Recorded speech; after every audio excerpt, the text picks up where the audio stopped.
Well, hey guys, and happy Friday. Fridays can be weird and not a lot of people can attend. So I didn't even know if I should do a show and my mouse is dead. So you're going to see a lot of this when I click on comments. Sorry. So let's get right into it. I want to say thank you to everyone. I did not mean to upset or worry people yesterday. Um Well, let me do a little roll call. I appreciate everybody checking on me. I'm okay. I'm totally okay. I will explain what's going on. And for some reason, my voice is weird. Hey, Panda. I love that. No, Martin, I have contacts in today. Let me plug that in. I'm mad at myself that I didn't charge my mouse. Hey, Ghost Rider. Hey, HB from LBC. Mod, thank you for being here as always. Maisie Shiloh, thank you. Hey, Puka Vista. Hey, Molly Dixon. Marie Marion Kestrel. Nothing happened, Kestrel. Hey, Yorkie Mom. Nothing serious happened, guys. Hey, West Coast Fancy Nancy. Hey, Trixie. Callie Galley. Nancy Jane, you made it. Tony's Hooter. Love you, babe. Hey, Linda Perales. Angel K. I love you, babe. Hey, Buffy. Hey, old Charlie. Scientology up north. No, not that I know of, Martin. There's nothing new except for our peace sign from Angel K, but I don't know what you mean. Melissa, Aspire to Inspire. Hey, Sophia. Jenny Sorensen. Jane Aldrich made it. Hey, Jane. Hey, Starlina. I know, Starlina. Hey, Tammy. Hey, Grandma Sunshine Dragon. Lydia Kraus. Thank you, babe. Hey, Jojo. Welcome in. Welcome in. I don't know why my voice is still weird. Does anybody else notice it? I'm really noticing it. It's making me crazy. I'm assuming at this point it's probably allergies. Like I don't know. I'm not sure. I feel like I'm not getting sick, but I don't feel well. Jeanette Brown, we set the date for the wedding, August 23rd, 2025. Congratulations, babe. That's coming up. That's serious biz. Hey, Joy Forbes. Kevin Conklin, I'm glad you made it. Love you, Buffy. I'm glad that you made it for the manipulative roll call.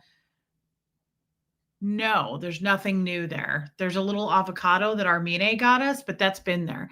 Hey, D. Yeah, D, I get that. Wendy Ramirez, Deborah Ricci. Baby Steps. Thank you, Baby Steps. Meredith Lynn. Amika has a discount code right now. I did not know that. Well, I'm stocked up on Amika, but I love it. Jessamine, welcome in. Hey, Angie Moe. Love you, Panda 3000. Megan Roberts. Hey, babe. Kim Leaf. Kim Leaf. That's cute. Yeah, I haven't either. Yeah, it's yellow. It's just a cute little avocado that Armine got for us. Speaking of, I wanted to show this to you too because Pam Yorkie Mom made this and I had it. I put it back in the bag and brought it over here. I kind of am scared I'm going to drop this thing. Hey, Leslie D, Cheryl Roberts, Sarah Stiles. Okay. Pam made this and I don't know where I'm going to put it because my cats like knock things off shelves and this is really special to me. Leslie D, look at this. This is what Pam made. I sent you a picture, but I want you to see it on the channel. Hey, Jen Pookie. Hey, Susie. Yorkie Mom is so talented. Look at this thing. It has a dandelion inside of it. And it's like resin. Hey, Upwardly Vocal. It's not glass. I know, but still. Isn't this cool? And the color, I'm so glad you're watching, Leslie. Yeah, Lumen, thank you. I got this at TJ Maxx like months ago and I just cut the tags off. It was in the back of my closet. Isn't this cool? Honey Lou, I love that.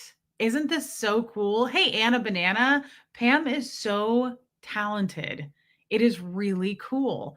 By the way, totally off subject. I think I'm severely dehydrated, so I hate this, but I may have to get up and pee. I think it's that, or like I'm gonna have to go to a hospital. almost to the bottom of this. I'm on my second one today, and then I also drank a bottle of water that I stopped and bought at Publix, and I've loaded up on ibuprofen. Hey, Muffet Lou, thank you, babe. It's just a top, but I may have to get up and pee, and I hate that. And that's one of the reasons I don't drink a lot of water because I don't want to have to get up and pee while I'm streaming. I really hate it. Hey, Wisconsin Barb. Pam also, she got me a t-shirt, but she also, I haven't opened this yet. She made me this pen. It has Rapunzel on it, and it was custom just for me. Isn't that amazing? Pam is so cool. I had no idea that she was that talented. DS Kitty Diane, I hope you had a good birthday, by the way. I can't wait for you to check your P.O. box. Special delivery yesterday. Okay. Wow. Thank you, babe. I will check it. Oh my God. Thank you, Diane. And thank you for your super chat. No, I didn't. Well, I mean, I haven't opened it, Pam. And I might, oh no, I can open it here. I thought I would need scissors. The charms are specifically for you. Thank you, Martin. I washed my hair today.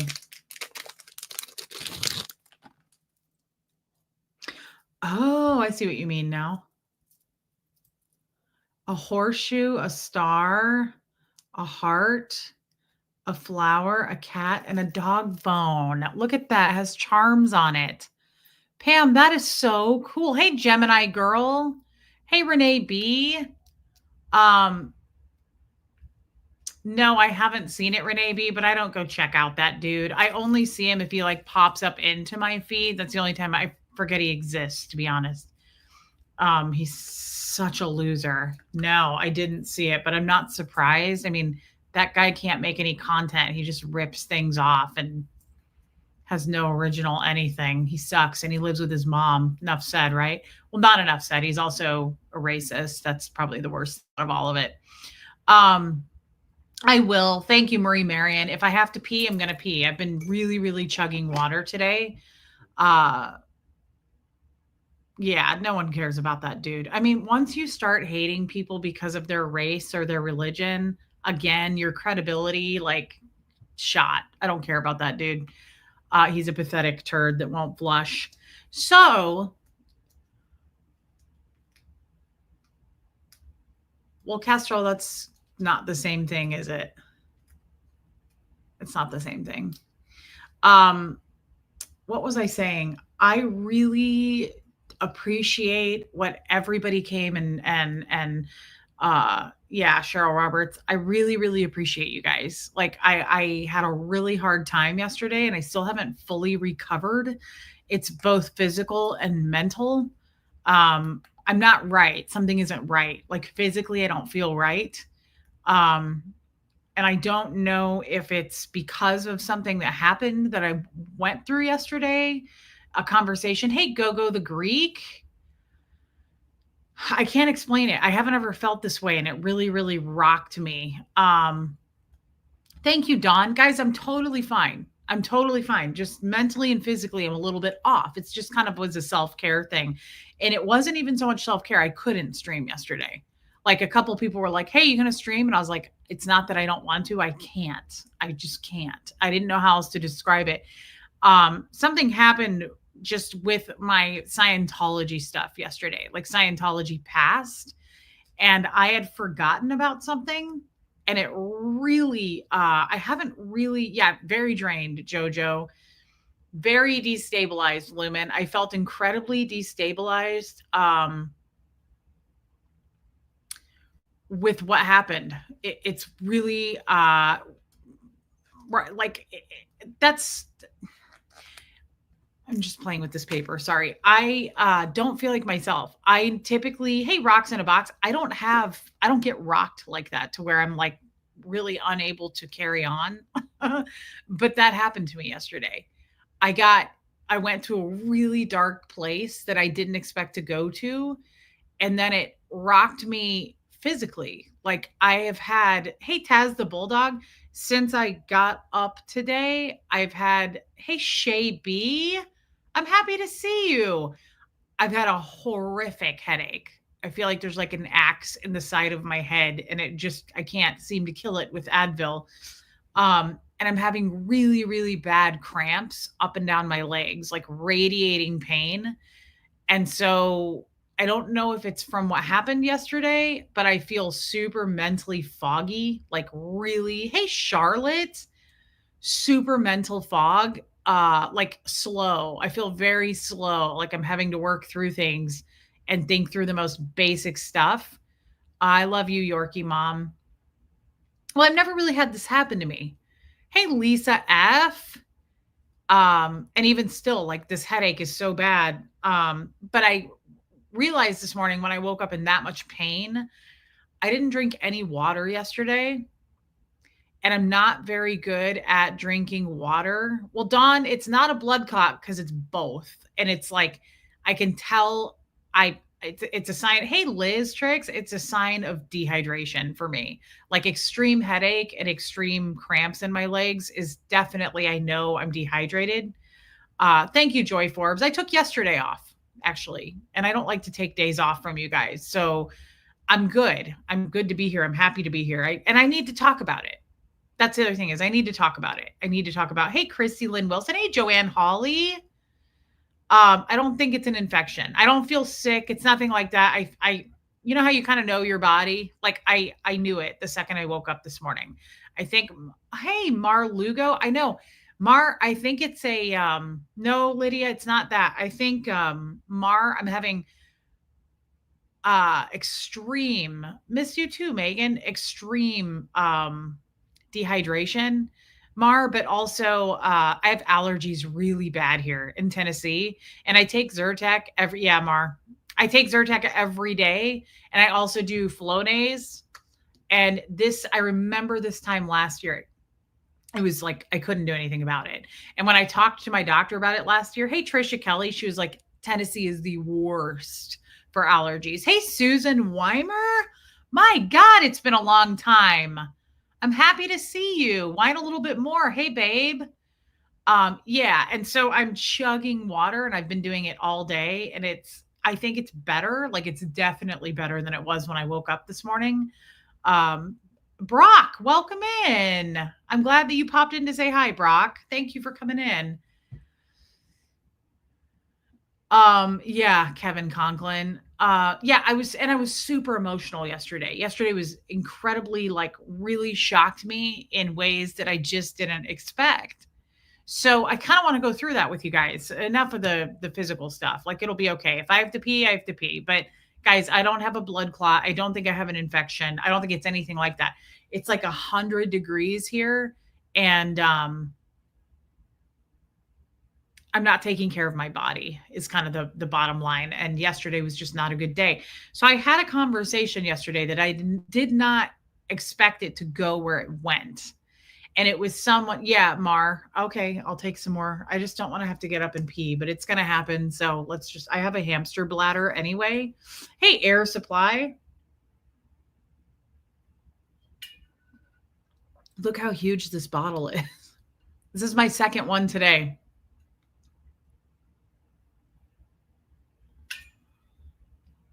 And it's full of electrolytes.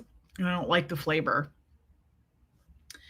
It's really, really hot, Wendy. It's super hot. And again, I drank no water yesterday. And the day before that, I probably hardly drank any. So just a side note, this is so funny. As an ex-Scientologist, I don't know if you guys know you probably know who this is, but as a Scientologist, we practically worship Eric Berg. Do you guys know who that is? Dr. Berg. He's like kind of a bit of a famous, he was a chiropractor, but then he kind of stopped practicing chiropractic and he like switched over fully to, thank you. Thank you for super chatting that, Baby Steps. We don't care if you have to pee. Thank you, Baby Steps. And I will have to. I appreciate that, babe. Hey, Patty. I still am looking into it, Patty, and I'm sad about it. Okay, so most of you know who Eric Berg is. He's a total kook. In Scientology, I must own every supplement he's ever come out with. I took his supplements all day long. Well, I used to speak with him personally, okay, as a Scientologist, and he would always say to Scientologists, yes, don't drink water unless you're thirsty. So like that's been my Yes, yes, Mar. That's been my thing.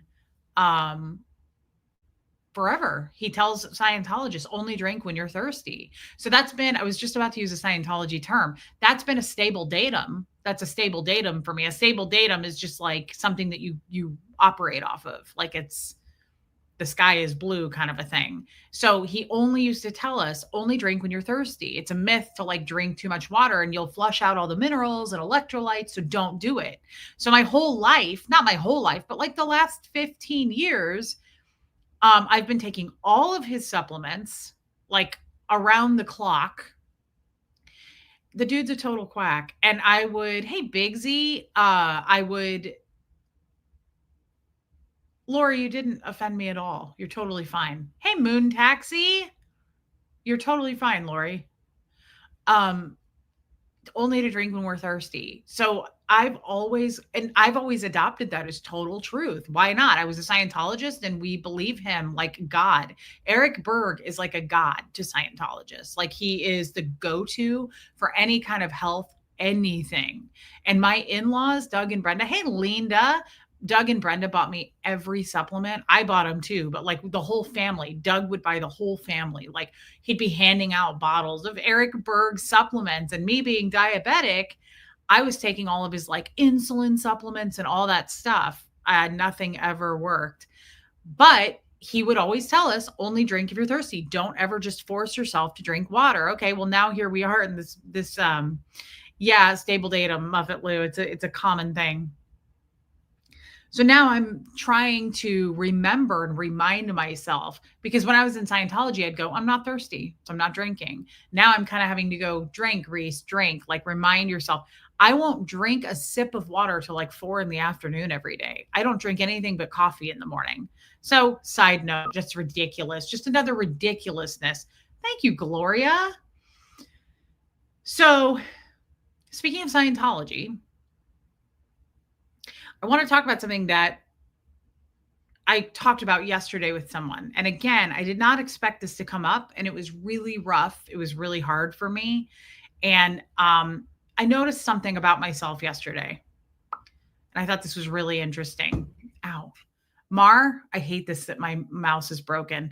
You do flush out electrolytes, but you flush out the bad stuff also. Well, also, isn't it just like the body needs water, right? Like, hey, Copper Top, thank you. Wow. Yes. I mean, yes, it's just important to drink water. I just, for all this time, I have not, thank you for your super chat, Mar.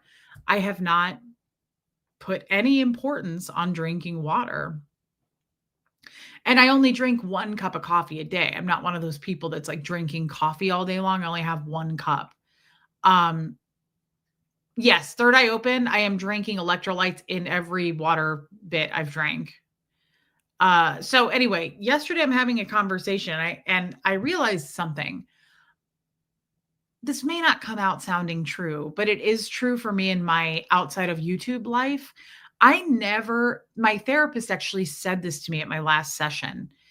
I don't talk about my past, not much. Like that's why I was saying when I was given that list of questions when I was interviewed like a couple months back, it felt good because I was being prompted. I have to be prompted to go there, not because I don't think I'm avoiding. I don't think that I'm trying to avoid. But my therapist, hey, Viggy Cat, my therapist said to me at my last session, he said, you don't talk about the past because I brought it up. I said, I don't talk about Scientology with you at all. And he said, no, you only tend to talk about the right now, the here and now. Well, I don't know if you guys find yourselves in that boat. But I don't talk about, I'll do it if you guys, hey, Donna Cooper, if you guys ask me questions. But hey, Teresa, I am not someone to just be like, let's go into this rabbit hole of the past. I don't think I do it very often. I should. And every time I do it, I'm like, we should do that more, right? We need to do it more. We do. We need to do it more. And I was talking to someone yesterday, and some things came up that I had not thought about in decades. And I mean decades, like probably 30 years, maybe more. So, uh Thank you, Heather Carr. I don't drink Gatorade to hydrate because it's got a lot of crap in it. It's got a lot of chemicals and sugars, and I really prefer like a high quality electrolyte. But I appreciate that, babe, and don't worry, I'm on it. I feel very off. And remember when I said a week ago, I feel like I'm on my stream sometimes and I'm kind of like, I think I'm not, I think it's a lack of water. I think I'm not drinking it because it just happened to me like a minute ago. I felt like I was kind of drifting. I think it's just water. I'm not drinking enough water. So I'm going to really, really try. I promise. I just hate the fact that I have to pee every 5 minutes. I literally will go pee and then I come sit back down and I have to pee again. It's like I have a hamster bladder. Your content is great. Don't change. Thank you, Linda. And Mar, I'm getting into that. I want to say thank you for becoming a member, Air Supply. That's amazing. Wow. I appreciate that so much. Thank you. Um, how this came up is crazy. I didn't expect this to come up. Uh, that's a crazy question, no face. In a one word answer, why do you do what you do?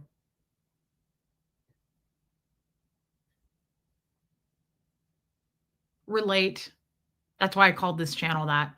Took me a minute to come up with why do I want to call this channel Relatable Reese? Because I was dying and desperate to relate to the real world. I want to relate to people. I did not relate to anyone in the real world in Scientology. Connection, yeah, relations, things like that. I really want to relate to people. Yes, Renee B, you can send me some, girl. Yeah, connection or relate. I like to relate. I really, really like to feel like I'm relating to people. It makes me feel like I fit in, and I've never felt like I fit in. I felt like I was dropped in another country on a like I've said this, like it felt like when I got out of Scientology, I was dropped at midnight on a New York City subway train. Like, good luck with no money, no nothing, no, like I don't speak the language. That's how it felt. And now I relate. I relate to people. I feel like I fit in. I don't feel like an alien anymore. I don't feel like a weirdo. I feel much better. So I want to relate to people. It's very important to me. Hey, Cliff Ann. Hey, Vicky Andrews. Thank you, Kestrel. Um, like Superman when he was dropped to Earth. I never saw Superman, but yeah, probably. I just didn't feel like I fit in anywhere. So this person asked me, I was prompted. Okay. Hey, Audrey, this person asked me something yesterday. And guys, I just want you to know this is kind of heavy. Okay. I'm going to go there with you. It's kind of heavy. Maybe it won't be heavy for you, but it was really heavy for me. Uh, kind of no face. Yeah. I mean, we don't need to do like trigger warnings here, but like it was sad for me. Hey, Mama Smurf. It was really sad for me to recall this memory. I have not remembered it ever. Like it was something that came up out of nowhere and it was like probably a gift from God. It's good that I remembered it, but it was shocking and hard on me and very sad for me. So this person was asking me about bull baiting in particular. Like, tell me about bull baiting. What does it mean again? Like they were kind of asking me. And I was explaining what it was. And she said, when did you start doing it? I said, I was about 4 in Omaha, right? With my sister. And this person goes, so you're 4. That's your earliest memory of it. And I said, I believe I was 4. I could have been 5, but I started when I was about 4. And that's when I did my first Scientology course, like the children's communication course, learning how to learn course, how to use a dictionary course, things like that. I started all of that stuff around the age of 4. Okay. And this person said, so so you're 4, where are you? And I said, in my kitchen in Omaha, doing it in Omaha. And she goes, okay, so go. Like, how does that look? Like it was good because I need to be prompted like this. I don't just talk about this stuff. Hey, Heather, hey, Amanda, dear, I don't just talk about this stuff on my own. Again, I don't think it's because I don't want to. I just don't think about it. I don't talk in the past. I talk in the now or the future. I very rarely, like, if you know me personally, ask anyone that I talk to on a regular basis. I'm not like talking Yeah, Nancy Jane, if you interviewed me, I'd answer all the questions in the world, and it's refreshing. I just don't do it because I'm sitting here talking to myself with you guys. When you ask me questions in the chat, like Scientology questions, I'm always like, that's a good question. And I get excited to answer it. I just don't think about it on my own. And well, Linda, it's not necessarily the case for me here. She said, good thing not to talk of the past. Hey, Susie, CJ. Hey, Riley's human. Susie, I'm happy to see you, babe. Welcome in. Thank you. This is different, Linda Prowlis, because I need to talk about this stuff. It's important not just for me to get it out, for you guys who are never Scientologists, except for a few in here, because I think it's important to talk about my story. That's the whole point. I now have a voice, right? I have a channel to bring it to. And we don't always speak of Scientology, but I think it's important to do that for the people who are, um, hey, P. Taylor, thank you. For the people who, yeah, West Coast Fancy Nancy. I think it's unhealthy to stuff things down. I feel that way too. Here's what I think, actually. I take that back. Do what's comfortable. I don't think it's unhealthy to stuff things down, but I also don't think it's unhealthy to talk of the past. So, like, I think it's healthy to do what, hey, Joanne Morrison, I think it's right to do what's right for you. I would never tell someone, like, get it out. You need to. Like, maybe they don't. Maybe it's not something they can deal with. And maybe they need to get a therapist or journal it or something like that. But, like, do what you're comfortable with. I am comfortable talking about this stuff. I just don't do it because I'm not prompted. If that makes sense, it's just that I'm not prompted. If I was, I love you, Linda. I know you are. Thank you. I'm just saying this is why I loved doing those streams with Sterling because we talked about it. It came up naturally, organically, like the Scientology stuff came up. It doesn't so much. Yeah. Hey, Peggy Collins. Totally, Audrey. Hey, Julia. It doesn't come up so much when I'm just sitting here shooting the shit with you guys, but it does if you ask me things. Hey, Nancy Stitchin. Wow. I love that you're in here. It's late for you. I love that you're here. Um, yeah, I just think people should share what's comfortable. I don't feel good telling someone to share things. And yeah, I miss Sterling too. And I don't, yeah, Wendy Ramirez, if you have a Scientology question, my shoulder is also hurting. I just am dehydrated, I think. If you have a Scientology question, always ask me. I love when you guys ask me. I just don't think about it. There's probably some honest truth to I don't think about it because it's hard. So what happened yesterday is this person says, okay, so you're 4 years old in your kitchen in Omaha, bull baiting with your sister. Tell me what that's like. So I'm going to repeat to you what I said to this person. So I go back. I have a pretty decent memory. Okay. And I have a pretty good memory of like sounds, smells, what I was wearing, colors. Like I can remember stuff pretty well. I'm not saying that's unusual. I'm sure we all can. Hey, Vicky C. Yeah, I should do a stream with Dylan. Um, I just have a pretty yeah, absolutely, Teresa. I think Teresa's right here. Reese, I imagine you must have be very empathetic to not pushing someone to share more than they want to after all those years of forced auditing. I don't force anyone or push anyone to do anything anymore. I'm very sensitive to it. I'm very aware of it. Hey, Kiki, like I am so deeply uncomfortable. That's why I get so many like side off YouTube messages, whether it be email, text, whatever. Hey, do and be better of people who are like, you should do this more. You should talk about that more. Actually, I'm not going to watch you anymore if you keep talking about this. I wish that you would do this. I wish you'd stream with this person. Like I I'm totally okay with those messages. It doesn't bother me other than I'm super sensitive to that because you were so forced to do everything in Scientology against like just not against your will because you don't really have any will to be I mean like I was born into that so I don't have boundaries but I'm trying to learn them now and I know how uncomfortable I felt. Hey Bo Beats, I know how uncomfortable I felt being forced to do things and answer questions I didn't want to answer. So I'm very super aware of like, I don't say to people, like, you should do this more. You should do that. If someone asks me something, I often will go, well, like in my experience, or if it were me, like, but I try very hard. Yeah, P. Taylor, to not tell people what they should do, if that makes sense. I don't feel right doing it. It feels weird. I'm sure I still mess up and do it, but I'm pretty careful to not do that to people. Baby steps, the thought of little 4-year-old self being bull baited makes me nauseous. Well, I appreciate your super chat and the kind words, but I'm about to tell you what it was like. And I had forgotten, and I hope you can stick around, baby steps, but if you can't, I totally understand. It's not the worst thing, but it's uncomfortable. And it really opened up some things that I believe, even though I just went through this physical and mental anguish, honestly, going back through this memory that I had forgotten about. Yeah, Nancy Jane. It's good because I learn about who I am today. All I'm trying to get to, what this channel mainly is I call it like a lifestyle type. We just talk about my life out of the cult of Scientology, but also just we go where it goes. But I'm the biggest goal I have for me right now in my life is I'm trying to learn who I am. They did a real good job of telling me who I am, telling me how to act, how to talk, how to be, right?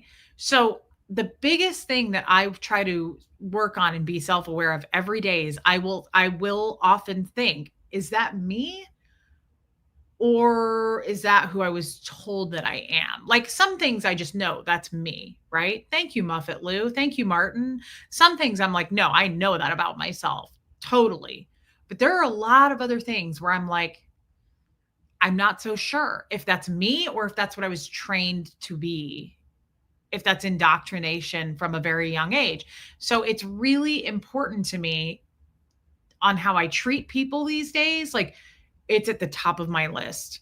I second to that is, hey Kelly, how I treat myself.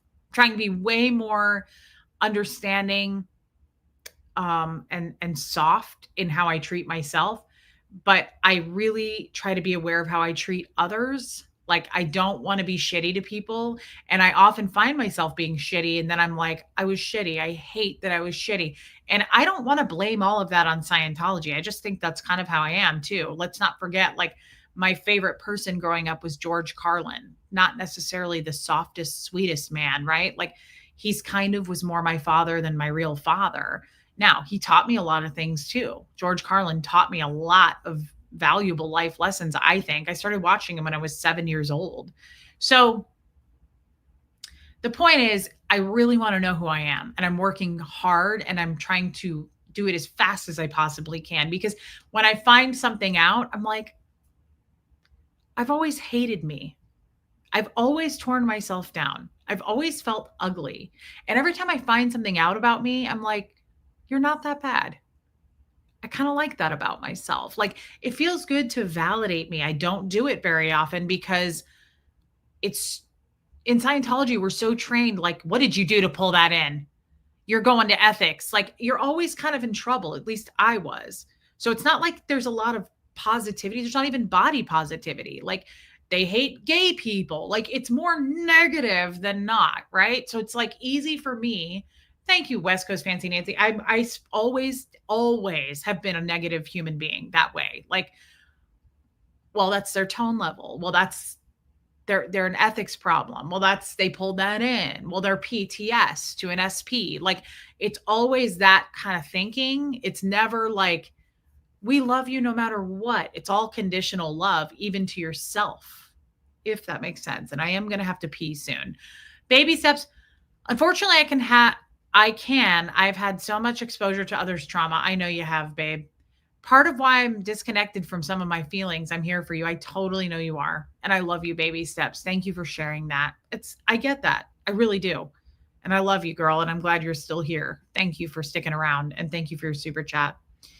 I hear that a lot from ex-Scientologists. Is this me or the indoctrination? Oh, I'm sure you do, Bo Beats. I'm sure that we all process through it. I just do it a lot. And I don't know how often the other guys do it. Thank you, Dee. So I was asked this question yesterday.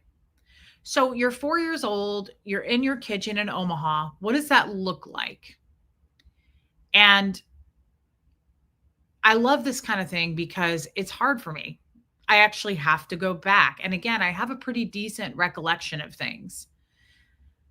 So I took a second and I went back and I remembered all the appliances around me. I remember the chairs. And I said, you sit about a foot apart to do bull baiting, and get you get relaxed. So like you can't be like tense, you can't do anything. You're supposed to just be what we call in Scientology, you're supposed to just be there comfortably. So you sit about a foot apart, you have your hands in your lap, and you have a student and you have a coach, okay? And then you have a supervisor. Well, my dad was the supervisor. So my dad is standing over us. And I'm just, again, these are memories. I mean, I've talked about like, oh, I started bull baiting at 4. Never went into the details of it. Never thought about the details of it till yesterday. Of course, I remember doing it, but yesterday I went back. Like I really truly worked through it and I went back. And I did not expect to do that. And it was incredibly difficult for me. But at the same time, I love it. It's addictive. Like once you're there, it's like, oh God, this is so hard. But I know I'm going to feel something out of this. I'm going to learn something about myself. Right. And I did. And I want to share it with you. So I'm in the kitchen and, hey, Andrew, what if who has bad breath? The coach? You wouldn't say anything about it. Hey, Joanne Hawley. I can understand. I try to treat myself better, but I also feel so insignificant and not worthy of anything good after things happen to me. I know it's not right, but it's how I feel a lot of the time. So totally get that. I relate to that, what you just said, so much. You try to treat yourself better, but you also feel insignificant, not worthy of anything good after things happen to me. Yeah, I think, Joanne, you're in very good company, and I'm so sorry that you experienced that, but I'm with you, babe. I do it. I'm at war. I'm at war with myself all the time. That's why the haters don't get to me. Anybody gets to me because I'm like, you have no idea what I do to myself in here. You think you're fucking even making a dent? You're not. I get that so much. And we love you, Joanne. I love you. I mean that. And I know this community does too. You are in good company. You are not alone at all. Thank you, Martin. Wow. Guys, I'm going to pee myself. Joanne, thank you for your super chat. I'm sorry. I have a hamster bladder. For those that just came in, I've been super dehydrated and chugging water, and this is why I don't fucking drink water. It'll be 1 second. I'm a really fast peer. Sorry, Bobo. You just wait here, dude.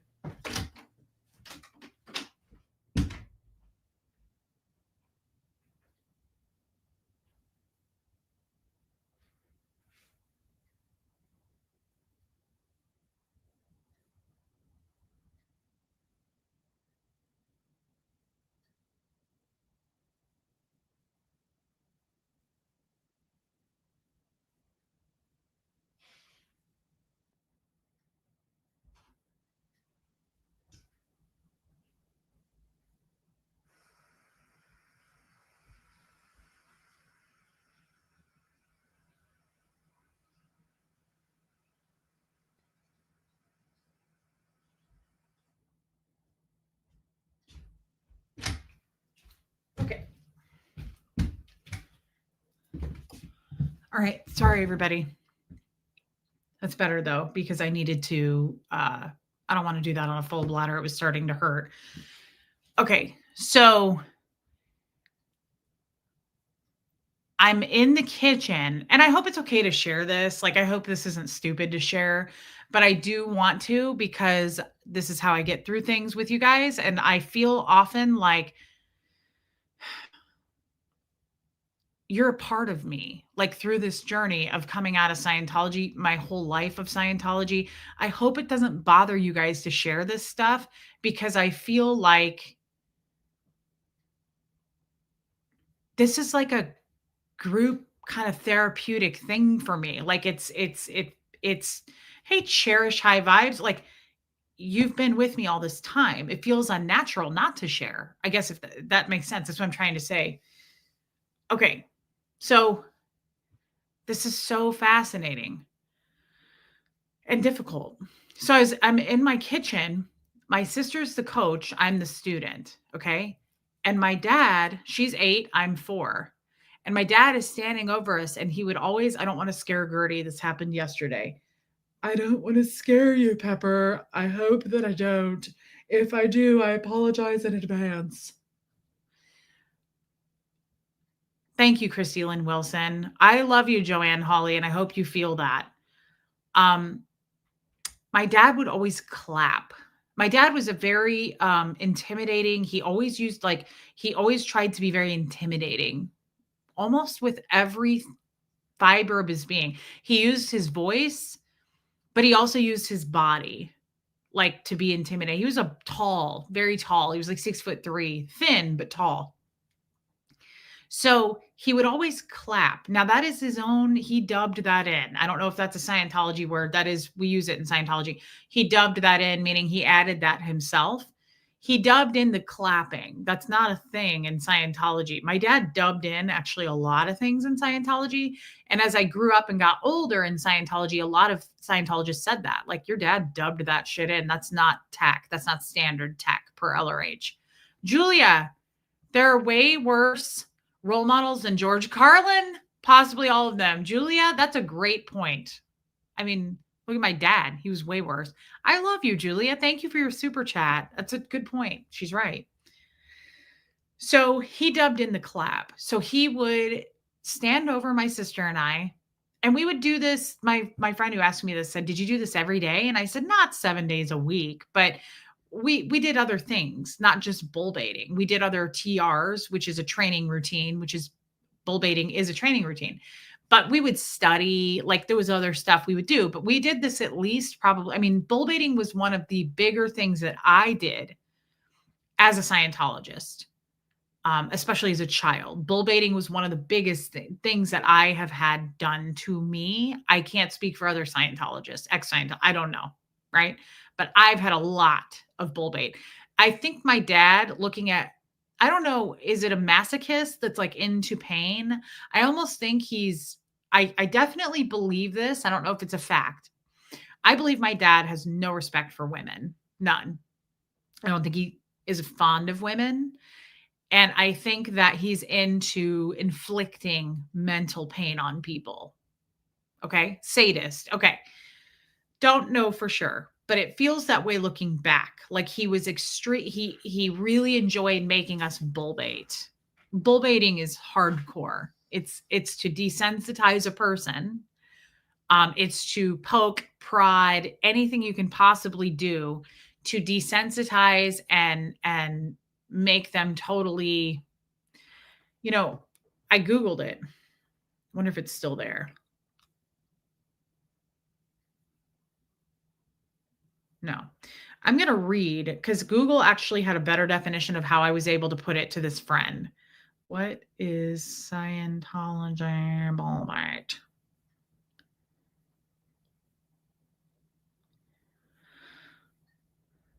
Whoops, I spelled it wrong and it didn't pick up.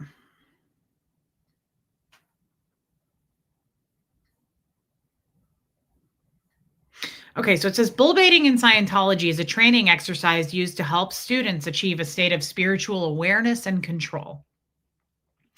It involves a coach attempting to distract or provoke a student by using teasing, joking, yelling while the student sits and attempts to remain still and unresponsive. If the student reacts, the drill is repeated. The aim is to train the student to maintain their composure and focus regardless of external pressures. Weird, that's a different definition than what I read yesterday, but that works. So, dub, Bo Beats, dub in, not Doug, D-U-B.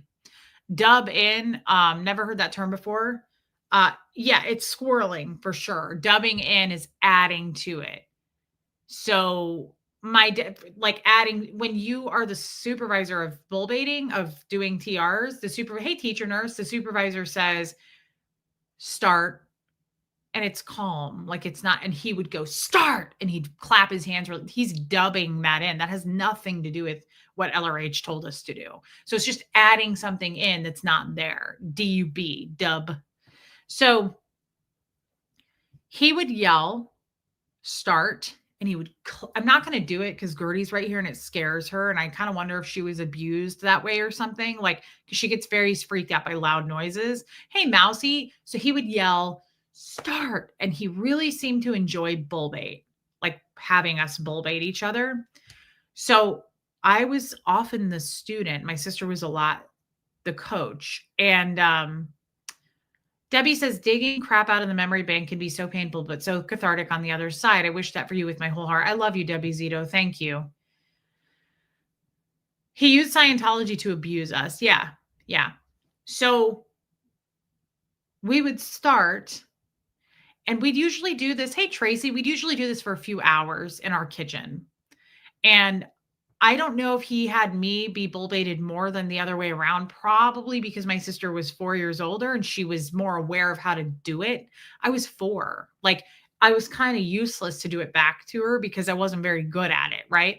I can remember being so confused on what the hell we were even doing. I remember like him being so mean. Thank you, Shelly Kelly. And like calling me a bank. He would do it all the time. He'd be like, knock off the HENR. Stop being a bank. You're being a down stat. And he'd go, God damn it. He'd always scream that at us.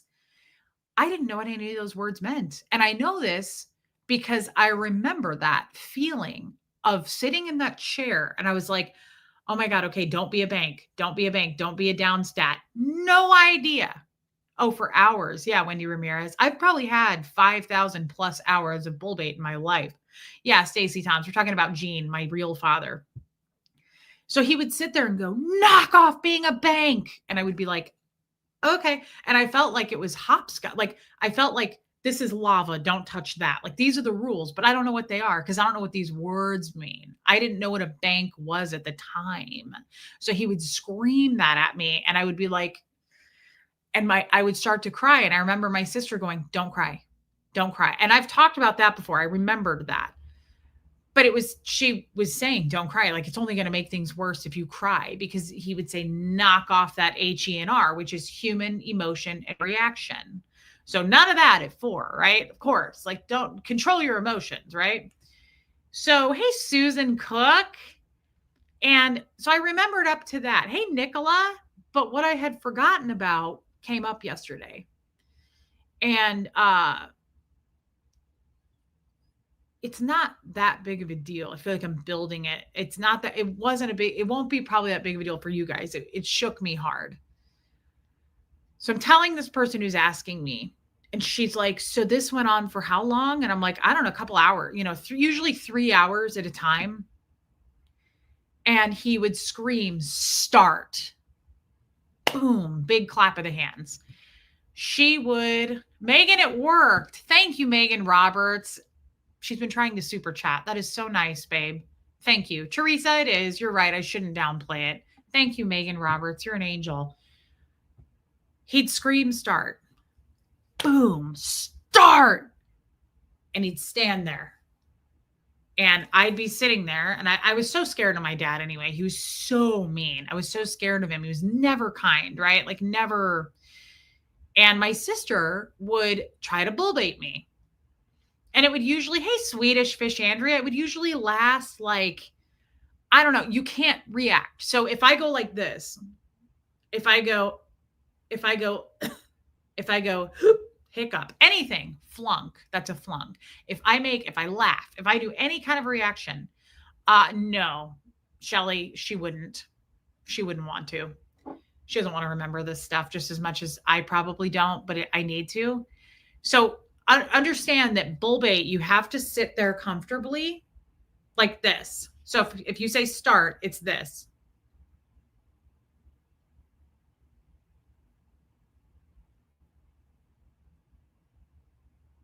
I can't even do this. I can't look away. If I start blinking too much, because I blink a lot, I have like really dry eye. I used to get a flunk for that. So like anything and everything is a flunk. If I do this, if I do anything, I have to keep my eyes on the coach and I have to be super chill. Zero reaction. Okay. So if I go flunk, it's a flunk.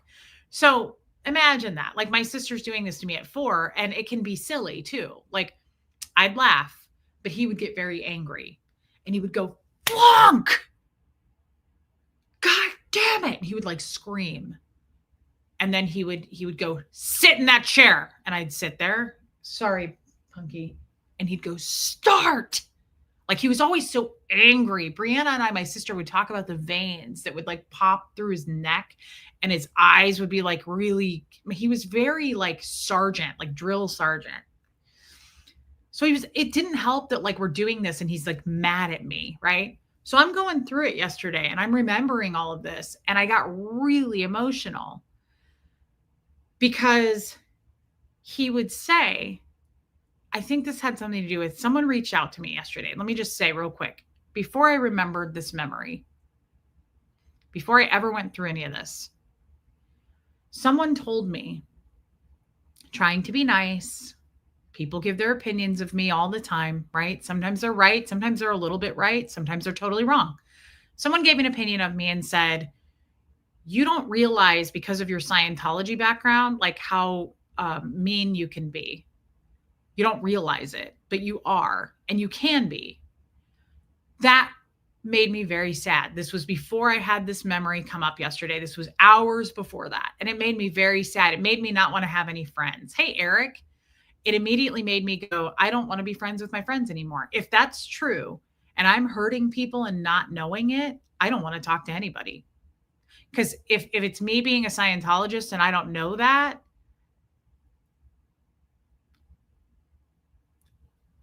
I don't want to talk to anybody.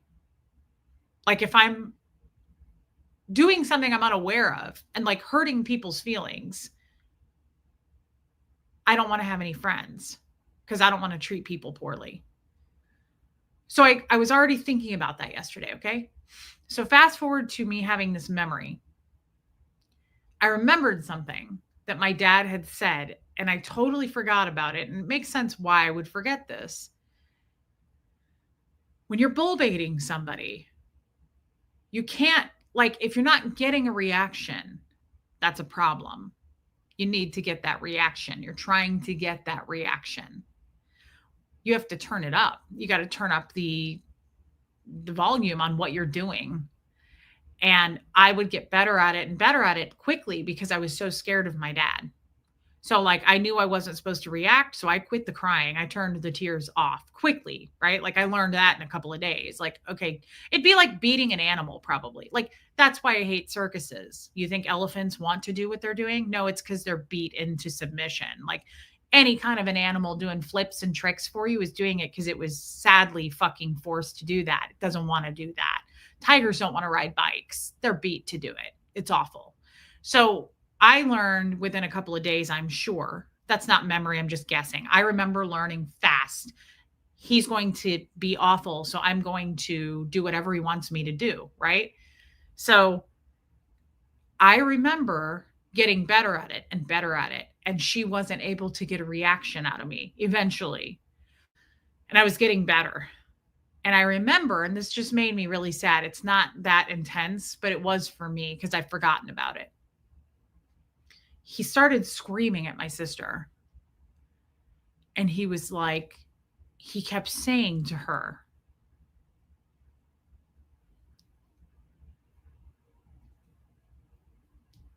you need to get meaner. And he would clap and he would go, get meaner, God damn it, meaner. And I just remember being like, oh my God, like this is just fucking crazy. And so she would. And I remember her being like, you're fat, you're ugly, your nose is too big, I hate you, mom hates you, like horrible shit like that, because he was riding her ass to get harder. And he would say that and he was like, harder, meaner, like meaner. And he would always say, God damn it. I remember my dad always saying that, meaner, God damn it. And he'd go, flunk, meaner. And I remembered that and I had totally forgotten about it. And it made me so sick that I actually felt sick. Like I was like, I'm going to go throw up.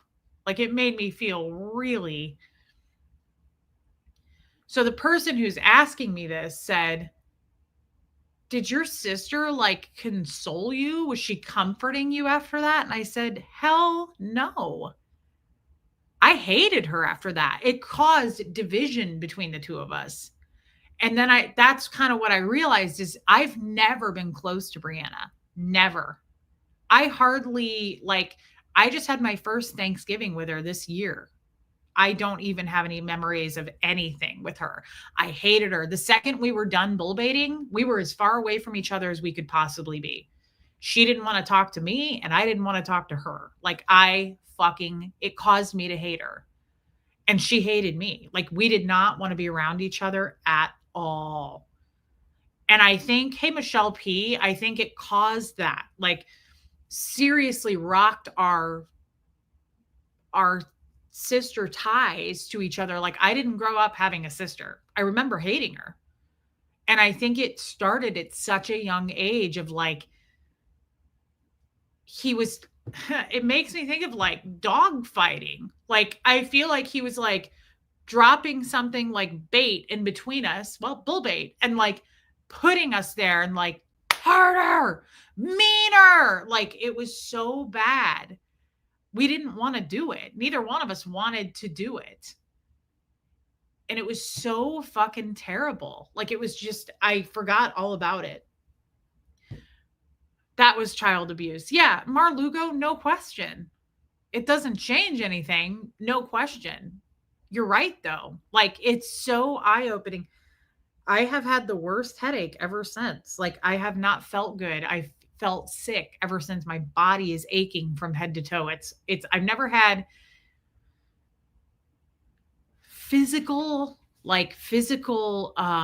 effects from something. I don't think that I can recall. Thank you for your super chat, Mar. Baby steps, you have more thoughtfulness in you than most who were never in Scientology. You and all of us can be thoughtless. You care and work to be the best you. That is a really nice thing to say. And I hope that that's true. I hope that that's accurate. When I say I don't want to hurt people, I really don't want to hurt people.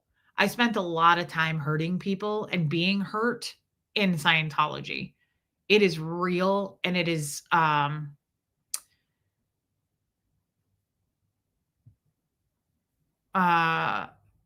I almost said the word, but I don't know if I know what this word means. And I think I know what it means. Palpable. Like, doesn't that mean like I almost can feel it? I think I know what that word means, but I'm not entirely sure. So if I just used a stupid word that has nothing to do with what I just said, I apologize. I don't know some basic words. Christy Lynn, I wish I could go back and have your dad prosecuted for child abuse. I'm so sorry. I'm praying for the healing of that trauma for you and Bree. That is so nice. And I wish that I could too. Honestly,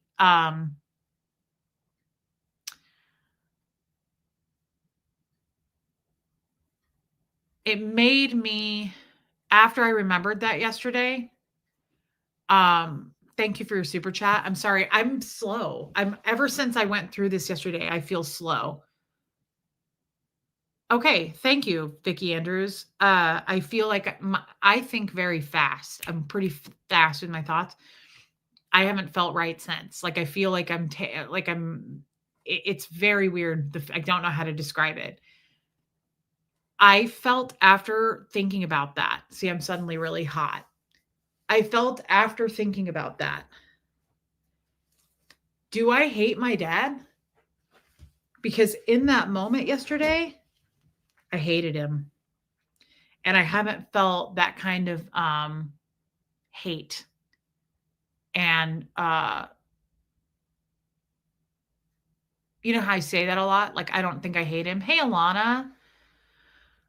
I hated him in that moment yesterday, and I've felt hateful since. Like, I don't have anything I want to say to him. It's not like that. I remembered that so clearly. It was so mean to do what he did because it just takes me back to Scientology is so destructive, especially I'm sorry, but I'm going to say this, especially with kids. You want to fuck up your life as a full-on adult and like join that? Fine. Like I'm sorry that you want to do that. It's not the right choice.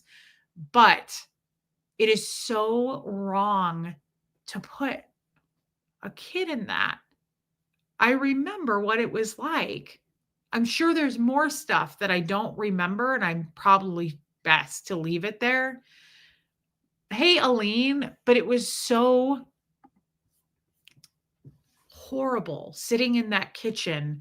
And I remember he constantly clapped. It was this weird, aggressive, like intimidation. Like he had to really probably Barbara Way. It's like he had to really be scary. It was like his scary. I remember just like constantly like, oh my God, like I was so scared of him. It's like you don't have to be scarier. You're scary enough. But he would be like, Maynard. I remember him doing that. It was like screaming was going to make the point get across better. And I think that's one of the reasons I am not a screamer. And that's another reason I do not respond to people yelling at me. I freak out. When I date someone or I'm married to someone, especially a man who yells at me like Jeff did to get his point across, I remember just like it takes a lot for me to react back by yelling. I do not like yelling. I've always hated it. It scares me. Like it's an intimidation thing. I never do that to Huxley. Like you can ask anybody that is close to me and they'll you're not a yeller. It's not my go-to. I do not raise my voice. Like it's so ingrained. I hate yelling. I hate fucking people who have to yell to try to feel like they're going to like make it happen more. You don't need to be heavy-handed. Probably shut down, Renee B, but I shut down and I go into like bull bait mode. I mean, remember when Jeff used to scream at me? It would hit my glasses. He'd spit on me. And he would say, "You're bull baiting." And he said it to me once when he wasn't mad. He was like, "You should see you when we start fighting." Like meaning when I start screaming at you, he said, "You are literally a switch that just goes." And I'm back in that chair.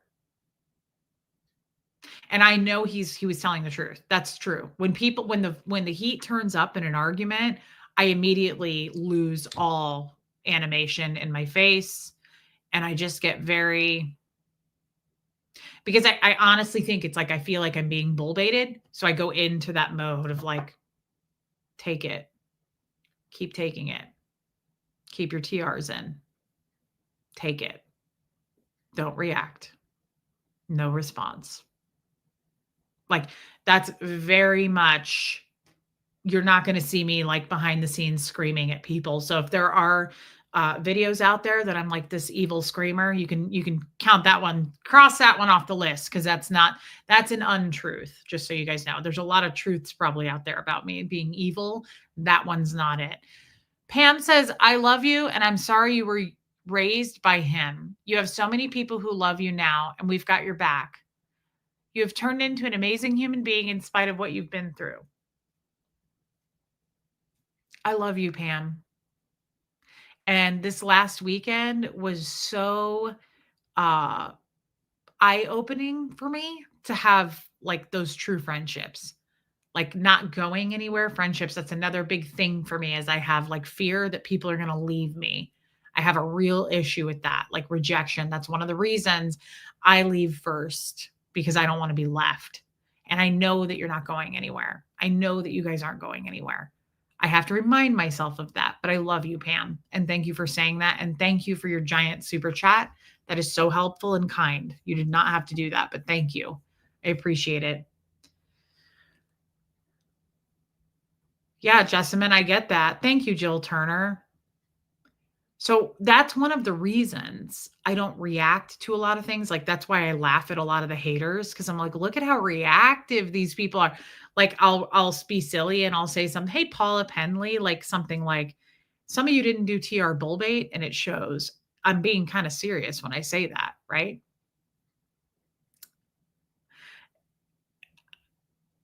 I'm thankful for it in a lot of ways. I mean, yes, it has deadened me and it worries me because in the last couple of days, I've had 2 different friends come and tell me something really heavy. One of them told me something incredibly heavy, and I was just quiet. And at the end, she was like, thank you for like not reacting to this or judging me. And I was like, are you kidding? And I've had different friends say that to me, like, you are such a good person to open up to because you don't tell me what to do. You're not judgmental. You don't react. Like, that makes me grateful that I have that because I don't overdo it with you what? Or I'm not like, you should be doing this. That's not right. Like, I don't ever do that to people. And it's probably, again, from my emotions being deadened from the age of 4.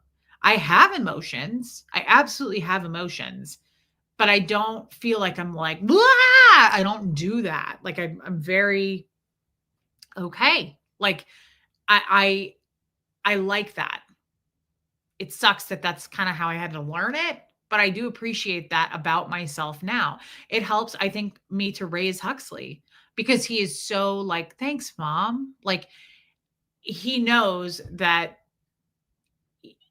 I'm not gonna I've told him that. I'm like, "There's nothing you could do that's gonna make me, like, flip out." I don't know that I've ever really flipped out.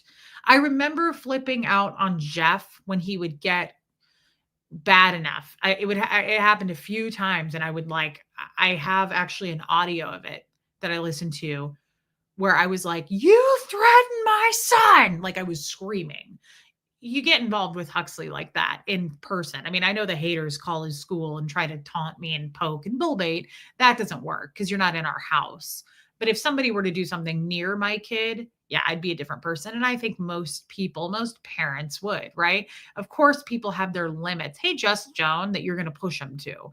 We all have our limits. It just takes me a long time to get there. Vicky C, do you think that maybe Brianna was just ashamed of what she had to do and didn't really hate you? Oh, totally. She was a kid. Yeah, no, no, no. I don't think she hated me. I don't think we hated each other at all. That's not yeah, no, I don't think that we hated each other at all. No. Infamous truth teller, thank you for becoming a member, babe, and welcome in. That's very kind. Very, very nice, guys. Thank you for becoming members. It's really nice of you. Um, your honesty and openness are truly inspiring, help so many of us. Thank you, infamous truth teller. Bumblebee, hi, Reese. Hey, babe. I wish I was a better person who could help more. I hear you and remember things or understand it too, but my 10 years as a grown up are no comparison. I don't have words now, but please know you're in my thoughts. Bumblebee, I love you. That's all you have to say. Thank you for that. Don't feel any certain way about it. And don't say, I wish I was a better person who could help more. You're here with us. You're a part of this community. That's it, babe. You're good. And I love you. And thank you. You didn't even have to super chat that, but thank you. I appreciate that so much. Hey, Amy Edge. I wish I had someone to talk to like that. Amy Edge, it's thank you for your super chat. Sorry, I was reading. That's the biggest thing that I'm grateful for every single day about this channel. People check on me. People are comforting, loving, welcoming, warm. You cannot put a price on that. This is my favorite thing about this channel. And that's my biggest fear is I will lose you guys. I don't want to lose anybody of meaning. I realize a ton of people have left, but I don't know who they were. Like I know who's here for the most part. And people can keep leaving, but I know my core people. I know my customers. And I am so grateful, Amy Edge, for that. You have no idea. It's on such guys, it is on such a big scale that I can't even put it into words. Amy, we love you. I'm sorry you're struggling. I can't even put into words how I wake up every day going, I can't believe it's like I feel like every day I have to remind myself I won the lottery. I'm like, I can't believe I'm a billionaire. I forgot. Like, that's how I feel. It's on such a grand scale. I'm like, I have these people, I have these mods. Like, look how loyal my mods are.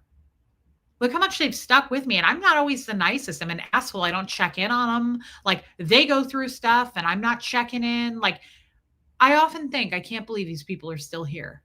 I feel that way about you guys too, though. Like, I can't give back to you on the big scale what you've given to me. I just can't. But I think about it every day. I am loved by so many people. It's hard for me to wrap my fucking mind around. If I don't show up, people are checking on me. Do you know how lucky? I know how blessed and lucky I am. Do you know how many people like Amy Edge just said, like, I wish I had someone to talk to? I've got thousands to talk to. I am very, very, very lucky. I love you guys. Doughface says, remember that one time when I fucked up and I didn't own it? That's how you know you are owning it. Life is a puzzle, the pieces fall. You make mistakes, but in the end, you put them together to make life. Yes. And everybody's going to F up. That's the beauty. Don't worry about that. It's how do you deal with it? That's all I care about. That's all I see past every possible transgression, crime, anything you've ever done, how you treated people, as long as you own it, right? Like you are not the same person you were yesterday. I love how the haters try to hold me, like tie me to something I was 2 years ago. Yeah, I made mistakes publicly on YouTube. I regret everything I've done to hurt people. The Tommy stuff, way too public. Learned from it, regret it, but can't do anything about it. Own it, and don't ever make that mistake again with any relationship going forward, right? Like you learn, you're not the same person. We are not the same person that we were. And that's a good thing. It's called fucking growth. Like, try it. I can't stand people who are like, Reese is this. Yeah, I might have been. And I'm not embarrassed or ashamed of being that. Like, joke's on you. We're not perfect, right? Thank you, Heather.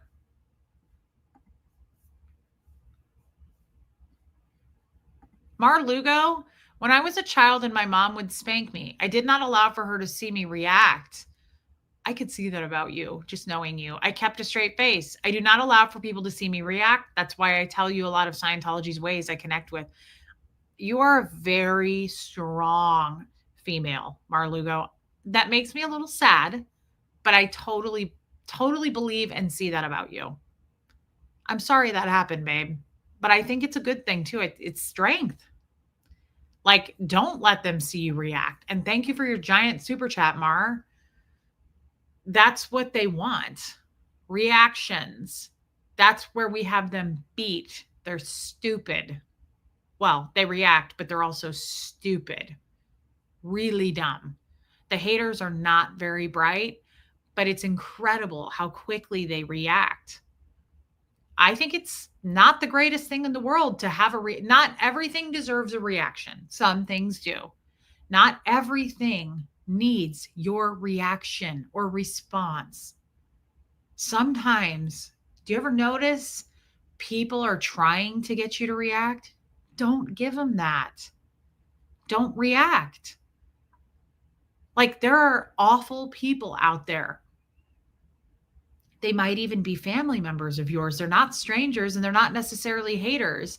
I have people in my daily life who say shit to me, and I know exactly what they're doing. They're bull baiting me on a small scale. Don't react. Not everything deserves a reaction. It's okay for you to go, okay. Zip it. Then they have nowhere to go with it. Debbie Zito, Reese, there's not an ounce of wanting to hurt people vibe that comes off of you. You showed much concern for everyone's feelings, and it was lovely. Even when you could have been ugly, you weren't. That speaks volumes. Debbie, I love you, and I was really worried about it over the weekend. You know that.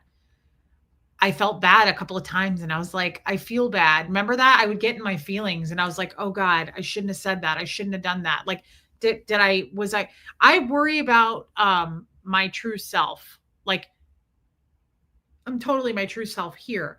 But like, I do worry that I'm insensitive and over the top with people. And I know that because I really am. I've had people say that to me, like, whoa. And I've had a lot of people say, like, I can't tell if you're kidding or not. And like, it hurts their feelings.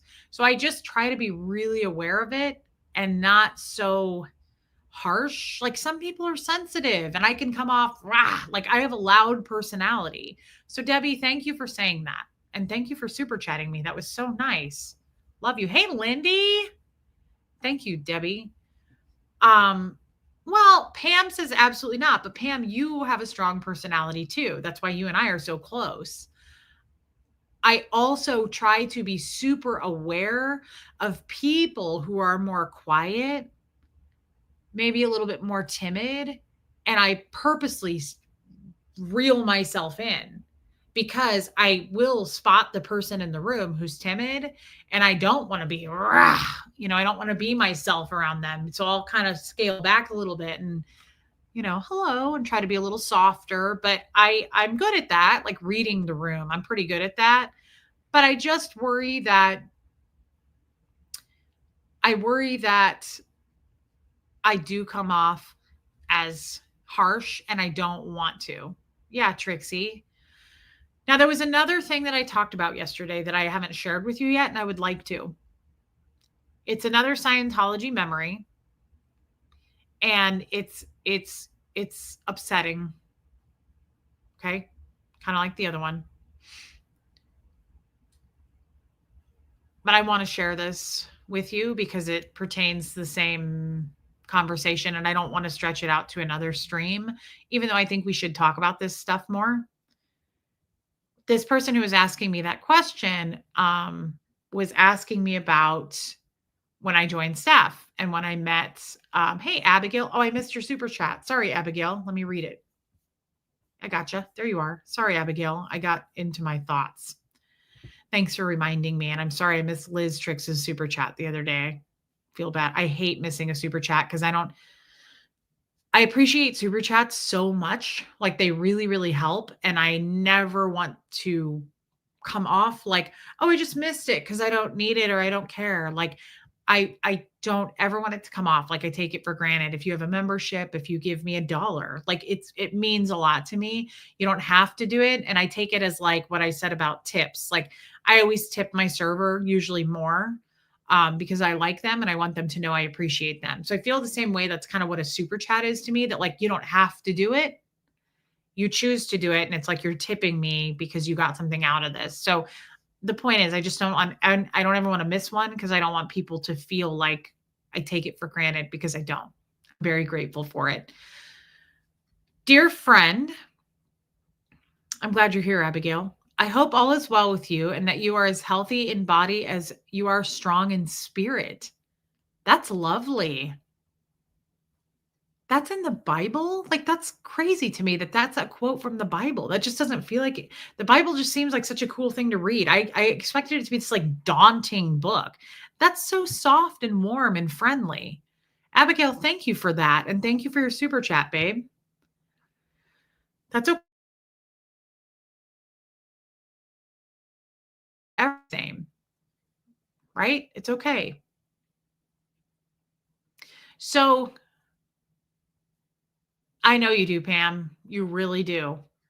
And that restaurant was amazing. We went to the most amazing restaurant in Murfreesboro, and I've always said the food here sucks. This was the best breakfast burrito I'd ever had. Love you, Lindy.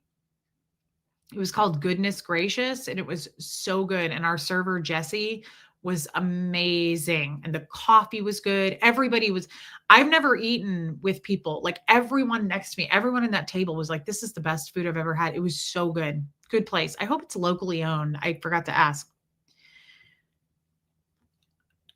The other thing this person asked me was about my time on staff and when I had joined staff. I joined staff right at the end of ninth grade. At the end of ninth grade that summer, I turned 14 in July. I went before I turned 14 to do another Purif and TRs and objectives. It's a co-audit course. And I was doing that. Ainsley and Bell Buckle was amazing. Yeah, she was Yorkie mom. I joined staff right when I turned 14. I left staff when I was 16, almost turning 17. And this is just a piece of a memory that I forgot about and I want to share it. She asked me about the guy, Shane. She asked me about the guy that I started sleeping with when I was on staff. And I talked about that on my first show I ever did with Aaron. If you remember, I told this whole story And I don't talk about it a lot, but she was asking me about that. Hey, Leslie Mosley. And it's not uncomfortable. It wasn't until it was. It's not ever really been uncomfortable for me to think about that or talk about it because up till a couple years ago, I thought that was consensual sex. I shared it with Jeff. I never talked to Jeff about Scientology. I never talked to non-Scientologists about Scientology. It was just too hard to explain it all. So I never really talked about it. He was 24 and I was 14. Jeff said to me once, he goes, "That's statutory rape." And I said, "No, it's not." And he was like, "Yes, it is." And I said, "No, it wasn't. Stop." Like, he was my boyfriend. I said, it was consensual. And Jeff was like, "You can't consent at 14." And I said, "Well, he was my boyfriend." And he was like, "Reese, that's rape." And I was like, "What?" I didn't know that. So that should tell you how I felt about the relationship. I didn't feel like I didn't understand really what rape was until not that long ago. Like I always thought rape was like not like forced, like actually forced. Well, now I understand it's total can be a whole range of things. Okay. I understand that now, but I didn't at the time. Please don't be upset with me about that. And so I always had like fond memories of my time in my relationship with that guy on staff. I never felt like he was mean to me. I never felt like he forced anything on me. Okay. That's what I'm getting at. And my friend who was talking to me about this yesterday, I thought of another memory I hadn't thought of. And it shook me. It made me think it's good to go back over this stuff because as a 41-year-old, I look at it very differently now. And as a mother, and I don't think about this stuff very often. But she said, how did this come about? And I said, well, he was not born and raised. He was newly into Scientology, the guy. Okay. He was 24, super attractive, like very good looking guy. Even now, I was like, yeah, I saw a picture of him and I was like, ooh, he's good looking. I remember what he had on. We kind of like, so let me just say what I said to my friend. I had only ever kissed one boy by the time I got to be on staff. It was in ninth grade. He was a 12th grader, pretty classic, right? Like I like older men. He was a 12th grader and I kissed him. He had braces. His name was Simon. I won't say his last name, but I remember it. He tasted awful. Like it was my first kiss. And that was as far as I'd ever gone with a boy. Like didn't touch me, like whatever you call it, first, second base, whatever it is, like just kiss. It was just a quick like kiss. So I had not had experience with boys. Okay. I'd never shared this before, but I kissed Simon. And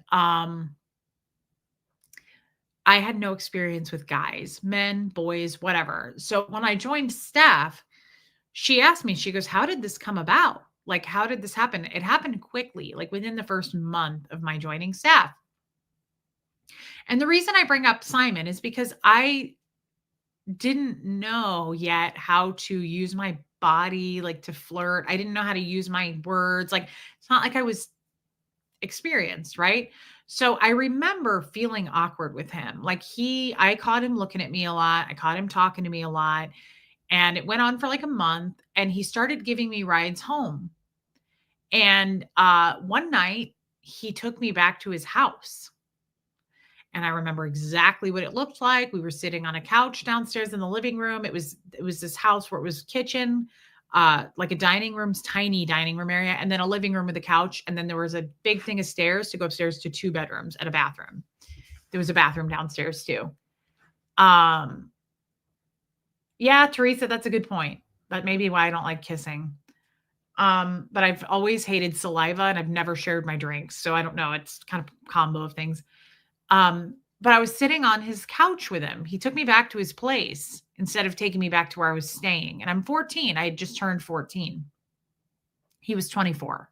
He was wearing a green button-down shirt and he had silver suspenders on. And I still have the hots for men in suspenders. Like I just remember he was so attractive. And I was sitting on this couch. And again, I felt, she's like, "How did you feel?" And I was like, I was excited because I was being given attention. Like I was being validated. I liked it. I remember liking it.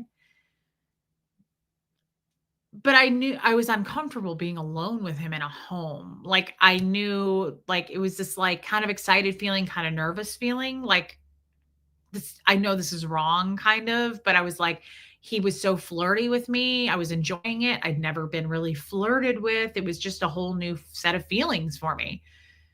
And I remember we were sitting on this couch and he goes, I have kind of a strong crush on you. And I was like, I remember feeling my heart flutter. And I was like, me too. Like I was so awkward. I mean, it's again, it's not like I had, like now I've been married 40 times. Not my first ride there. This was literally my first rodeo. And I said, "Me too." And I remember being nervous and he leaned in and started kissing me. And I remember like he really leaned on me because I remember kind of pushing on his chest, like, whoa, like he started fast. He like leaned in on me and just started kissing. And I'd never kissed except Simon next to the bleachers in high school. So this dude's like full on kissing me and like leaning his body weight on me. And I remember like being like, and I was nervous. The more we started to kiss, the more I felt nervous. And like I remember I can totally remember I went back, I could clearly remember it. I remember like not knowing how to use my tongue. Like I remember being embarrassed and I did not know like what to do. But I kept doing it and he kind of started to like reach into my shirt, and I just remember then at that point it turned from like exhilarated, like kind of fun to like I got nervous. And my first ever super chat. Wow. I was going to say, you never super chat. I wanted it to be special, but I can't think of anything. So here you go. Love you, Martin. That is very kind and very special for you to super chat me. That is really, really nice. Thank you. I will never forget it. Thank you, Martin. Thank you. I love you. That was really sweet. And I don't want to make anybody uncomfortable here. And I'm not going to go too much further anyway. But I will tell you the next set of events. So we kissed for like, I don't know, 5 minutes. Like it went on for quite a while for someone who had never really made out. I'd never made out. I kissed Simon. So he stood up and he grabbed my hand and just like guided me, like led me up the stairs to his bedroom. And in that moment, yesterday, my friend said, "What the fuck?" She was like, "What was going on in your head at that point?" And I remember it was like the longest flight of stairs for me because I was like, my head started spinning. And I was like, am I about to lose like, am I about to get naked? Like, I don't know. I've never done this before. Like, I was really freaked out. And that's all I will say because I don't want to make people uncomfortable. But that memory was something I hadn't thought about in a long time. And it was just, I remember defending to Jeff, like, yeah, I know, Jojo, I'm stopping. And I apologize for anybody that I've just made feel sick. I'm sorry. But I remember defending him to Jeff and going, he was my boyfriend, right? Like it was consensual. This is such a healthy, good thing for me to talk about and remember because I have a fucking 15-year-old son and I would likely be doing time if that was going on today. So it's such a good perspective to like change places now, if that makes sense. Like I can fully see it now. And I'm sorry, Megan Roberts. I can fully see it now. And I see it from a different set of non-Scientology adult eyes. And that's huge for me.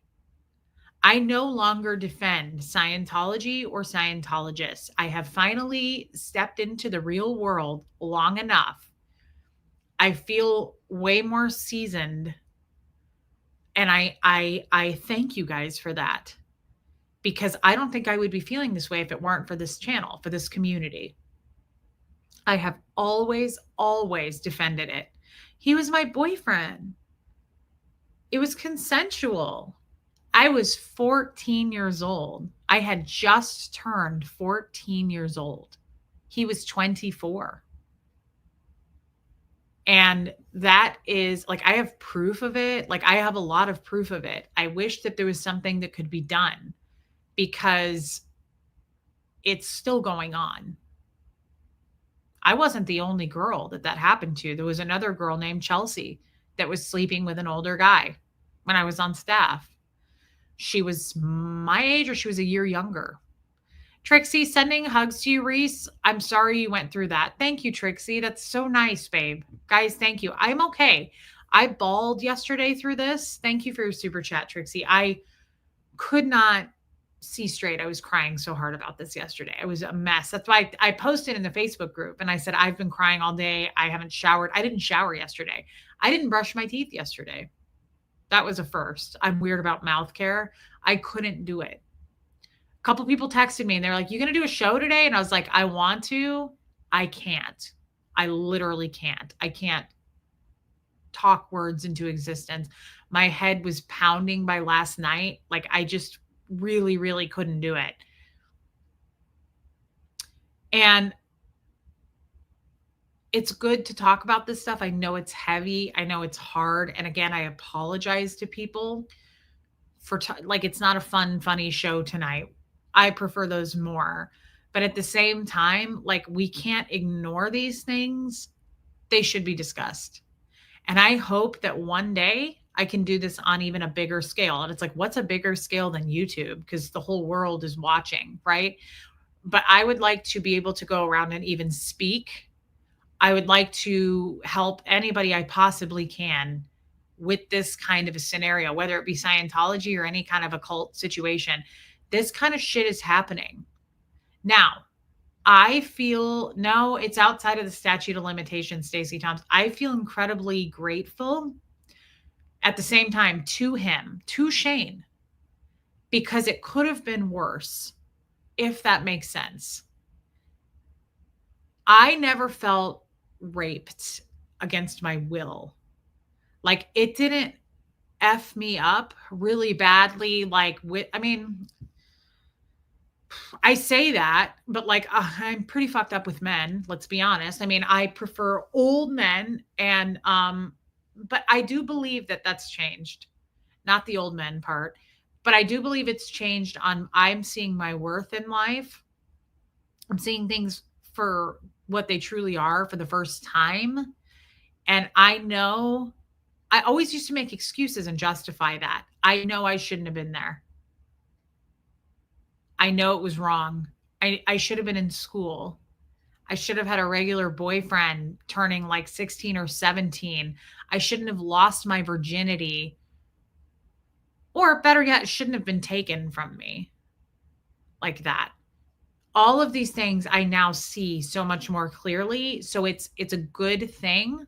But I hope that I can, hey, Rhonda Frank, use my voice more to make a dent in this, because people need to know. You guys need to know about that. The really dark parts of Scientology. Disconnection and family loss is horrible enough. But this kind of stuff is so effing illegal. It's so bad, and it can destroy people. I mean, I don't feel like it destroyed me. I guess I'm thankful that I don't feel like I was sexually majorly like forced against my will to do things, but I should have never been in that position in the first place. I should have never been on his couch. He shouldn't have been giving me rides home at 14. That's a red flag. None of that stuff.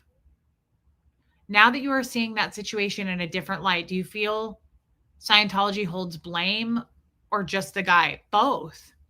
Both. Scientology and the guy, Heather, are at fault. I'm upset with him more now than I ever was because he was not a born in Scientologist. And even if he was, it's still not okay. But a lot of people will say, like, well, they were all brainwashed. They were all victims of it. They didn't know any better. Like, kids are not kids. Like, yeah, he wasn't. Yeah, Trixie, it's just, I'm just thankful that I wasn't like held down and forced like some girls and women have experienced in their lives. And that's one of the worst things I can think of. It's the scariest thought in this world to be physically harmed against your will like that, sexually or getting hit in the face. I don't care. I don't want anybody touching my fucking body unless I give consent. That's my point.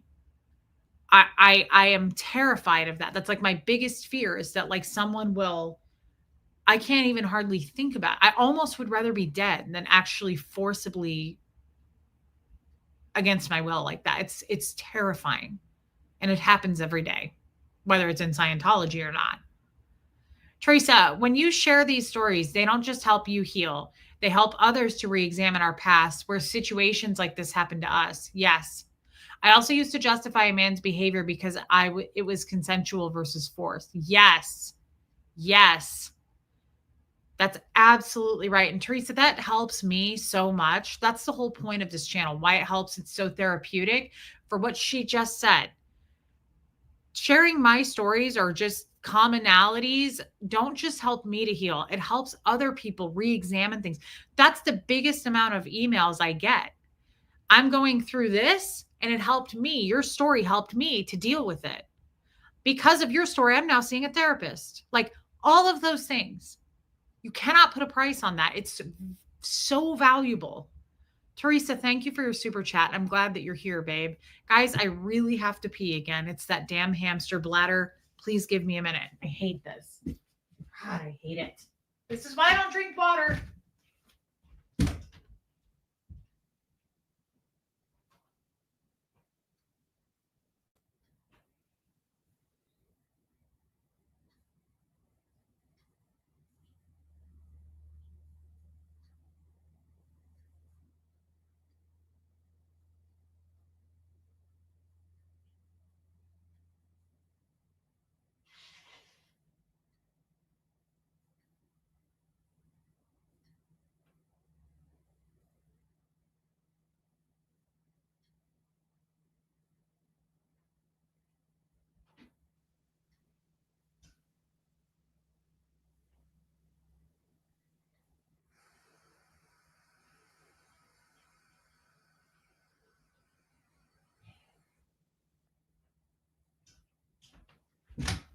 Sorry, Bobo.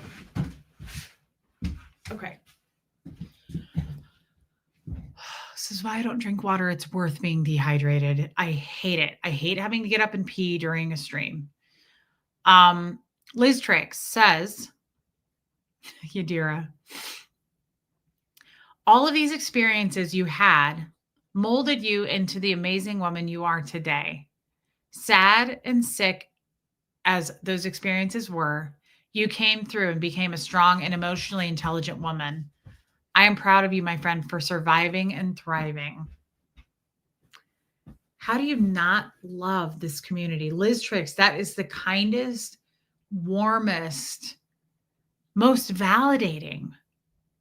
Like, this is why it just feels so good to talk about this stuff. I know you guys at this point, and it's such a safe place to do it. And you actually listen to me, and it's not like,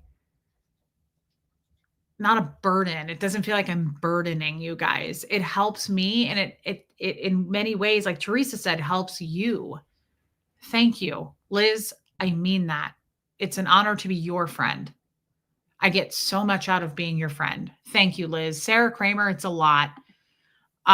Reese doing 2 streams at a time. Oh my God, that's hilarious. I hate it. It's like, I feel like it's unprofessional. Like it's unprofessional to get up and pee during a stream. It's like, how am I supposed to be a content creator? I can't hold it? No, because I have a hamster bladder and I hate it. Excuse me.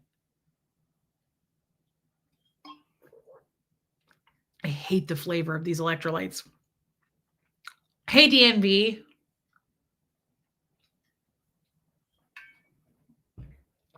Bo just got up and walked away, but Lydia, they'd like to see you for a minute. Do you mind? You don't mind, do you? Oh, my sweet stars, girl. Oh, that's unbelievable as shit. I love it too, and I really like to kiss you. Yorkie mom, yes. Sharing your experiences helps us all. I don't think there are many of us who have not had a scary experiences. Totally, totally. You're welcome, Wendy. Thank you, Robin. It's true. It's absolute truth. And thank you. Guys, thank you for those super chats. That was really kind. Question says Iwa, many say they are hard on sex before marriage in Scientology, but is it different between staff and Sea Org? Yes. Sea Org, Sea Org is totally different. The rules, the rules are very different in the Sea Org. You have to get married in order to, it's not like you're dating, but you have to get married in order to be able to have sex. You will get in huge trouble if they find out that you had sex before marriage. That's why, in my experience, all the Sea Org people I know get married and divorced, married and divorced, married and divorced. Like there's always, I mean, people, I mean, staff too. People get married and they get divorced like that in Scientology. But especially in the Sea Org, because people want to have sex, people want to share a room together. It's very common, but the rules are a lot more strict in the Sea Org for sure. Yes. Oh, good. I'm glad you got the right meds, Rhonda Frank. I'm sorry to hear that you've been sick. Buffy, I don't think she is real. Buffy wants to know if you're real. Do you know if you're real? You're like the Velveteen Rabbit. I find if you stick, Wendy, if you stick with increased fluid intake, the need to pee gets better. I'll try. I wish I could borrow Gertie for an evening. You can for the small price of $10,000. I will rent her out for 10 grand a day. Take that, haters. Put it all over the place. What electrolytes am I drinking? I think it's called like Ultimum or something brand. I get them on Amazon. And it's gross. It's the one I'm drinking now. I just don't like the flavors anymore. I used to, and it's like I don't. My palate changed or something. I'm drinking blue raspberry, and I used to like it, but I don't anymore. There's liquid IV, but I don't like that because I don't feel like it dissolves. I wish it was like Wendy Ramirez. Is that your super chat? That's hilarious. Oh, thank you for the $10,000, Wendy. I'll FedEx her. I wish it was just like a lighter flavored. That's why I drink water mainly with lemon juice in it, because I love that light kind of just summery flavor. I don't want it to be so heavy and gross. Sorry, Nancy Jane, I had to pee. Paula Penley, what haters? I can't even see him anymore. The Ultima and the lemonade. See, I wish I had that one, but I don't have it anymore. I used it up. I like the lemonade, Teresa. I should order some. I should have looked on Prime Day because it's expensive. I don't know if you read my email yet, but when you do, you will understand me more. Joanne, I will look for it. I have to get one back to baby steps too. Joanne, please don't ever, guys, don't feel like I am not doing it. Please don't feel like I'm not.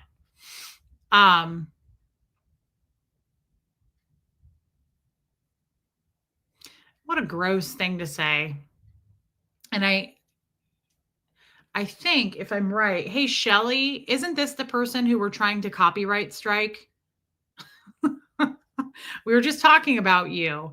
I think you copied my long con video and you have it up. So I hope you guys blocked that. But yeah, we need to copyright strike that person because they stole my video. That's not allowed to steal content on YouTube. You can go put it all over your other stupid channels that it's on, but not here, not on YouTube. I will strike your ass down. And if I have to, I'll take us both to hell. Okay. Thanks, Shell. Uh, pound sand, no question. Yeah, no, we don't put up with that shit here. But thanks for trying. Thanks for your passive aggressive nonsense. I've never had it, Vicky Andrews. Go ride your bike. Old Charlie. Hey, but thanks for your money. Haters, you're welcome to come in here and give us money. Like, I appreciate that. You just paid me $5 to copyright strike your video, and I couldn't appreciate that more. Haters, bring in them dollar bills, bring in them Benjamins. Who cares? They're trying to do stuff for effect, guys. And again, I've had too many hours of bull bait to even bat an eye. Okay. Keep sending that money, haters. I love it, honestly. Oh, you're pretty tawny too. I don't know if you knew, but we thought we would tell you. I love it so much when haters super chat us. It's a rare super chat. It rarely happens, but it's an honor in some weird way. I'm like, did a hater just give me fucking money? That's awesome. Like, you're good at your job. Like, that this is true manipulation.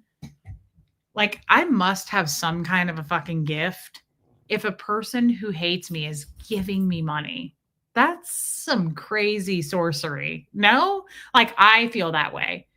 It's happened to mods, hasn't it? It's happened a couple of times. Like, that's some witchy powers. And I thank my mother for that because she's witchy. And I think I got a little bit of it. I think I got something. I mean, it could be Scientology, but it is some sort of sorcery. Whether I thank my mother or L. Ron Hubbard, I'm not sure. Aline, I just haven't opened anything yet. Escaping. No one ever said they hated you. You say that. Well, you're right. And I stand corrected. But thank you for your money. And if you feel like giving more, I'm here for you, for your entertainment. But I am not here for you to steal my content. And so that will have to be stricken from the record. So mote it be. Praise be to he. That shit's getting taken down. Sorry. Anybody that steals my content, you shall get copyright stricken. As long as YouTube says so. If they say you can keep it, right? It's my gift to you. But otherwise, it's a no from me and the rest of the chat, right? The chat has spoken. It's a no. Abigail, don't you realize that your body is the temple of the Holy Spirit,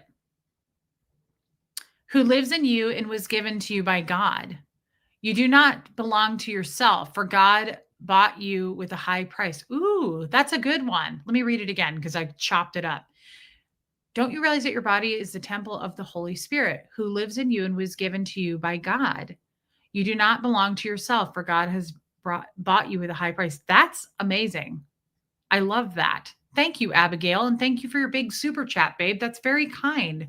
That's beautiful. I'm really looking forward to reading the Bible. Really looking forward to it. And we don't copyright strikes at your doorstep. We don't slam Tommy here, even if you have feelings about that. Mods know that. We're not going to do that. Like, it's just not a thing. Not here to be hateful, except to the haters, of course. And may the forces of evil find their way to their front doors and such, so mote it be and all that. But thank you, Susan P. Yeah, they may not hate me, but I think they do. But we're still not going to be mean.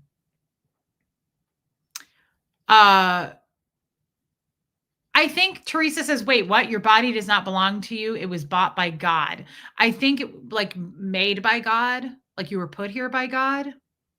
Maybe we could get some sort of interpretation on that. And they tell everyone to come watch you. That's the best part. They send their viewers to your channel and they lose viewers to the Reese family. It is funny to me how much they watch me. They went to my Facebook page and they took and took pictures off of my Facebook page and put them in their thumbnails. Losers. Absolute stalker losers. Like, find something to do. Go volunteer somewhere. Like, find something to do with your time. It's insane to me that these people go like digging through things like little pigs looking for truffles. You want truffles? You got to get in the dirt with the pigs. It's ridiculous, but we let him do it. It's funny. I think it's funny. It's obsessive as shit. It makes me feel a little weird, but I can also take care of myself. Yeah, Renee B, he's such a pathetic fucking loser. It's getting sad. Quite honestly, like there's no content there. It's getting kind of depressing. I feel sorry for him. I feel like we should start a GoFundMe for him so he can move out of his mom's house and his mom's car. Sad as shit. You were purchased through Jesus Christ's sacrifice. Okay, Trisha Kelly. Because Christ took our sins from us when he was crucified. Okay, that's kind of what I was thinking. They are hanging on my every word, Paula Pendley. I am a big effing deal to these people. I get more views than Tommy. In what world? That's not fair. Like you would think that Tommy would get more views. I get more views. I've checked. Like if you put my name or picture on the thumbnail and you do a little check-in on this and you put his and his name, my shit always goes through the roof. Like I don't know how to feel about that other than good. Right? Like am I wrong? I feel like that's a good thing. Like damn. Like they hateable, relatable. They love to hate me. I'm not sure, but I feel like that's somehow going in the right direction. I know that sounds crazy, but like, think how many people watch this. I am too. Wendy Ramirez, his content has really gotten good. He's the best I've ever seen him. He's doing incredible. And I'm happy for him. I'm happy for anybody who's doing well. Like, try shitting on that. You're a horrible person, but we know you are because you're ugly. What does Mike Myers say in the Cat in the Hat movie? Not only are you wrong, you're stupid and you're ugly, just like your mom. I'm not kidding. That's a children's movie and he says it and I use it every time. There goes my hero. Eric, I think about it every time. Not only are you wrong, you're stupid and you're ugly, just like your mom. I watched that with Huxley when he was a little kid and I was like, wait, what did he just say? It was the funniest shit I'd ever seen. He said it. We're just repeating it. Cat in the Hat, great movie. Baby steps, you have dealt with so much in your life. You have grace, humility, and kindness. Well, not in this moment, but thank you. You are so willing to address any issue or challenge with such strength. Wow.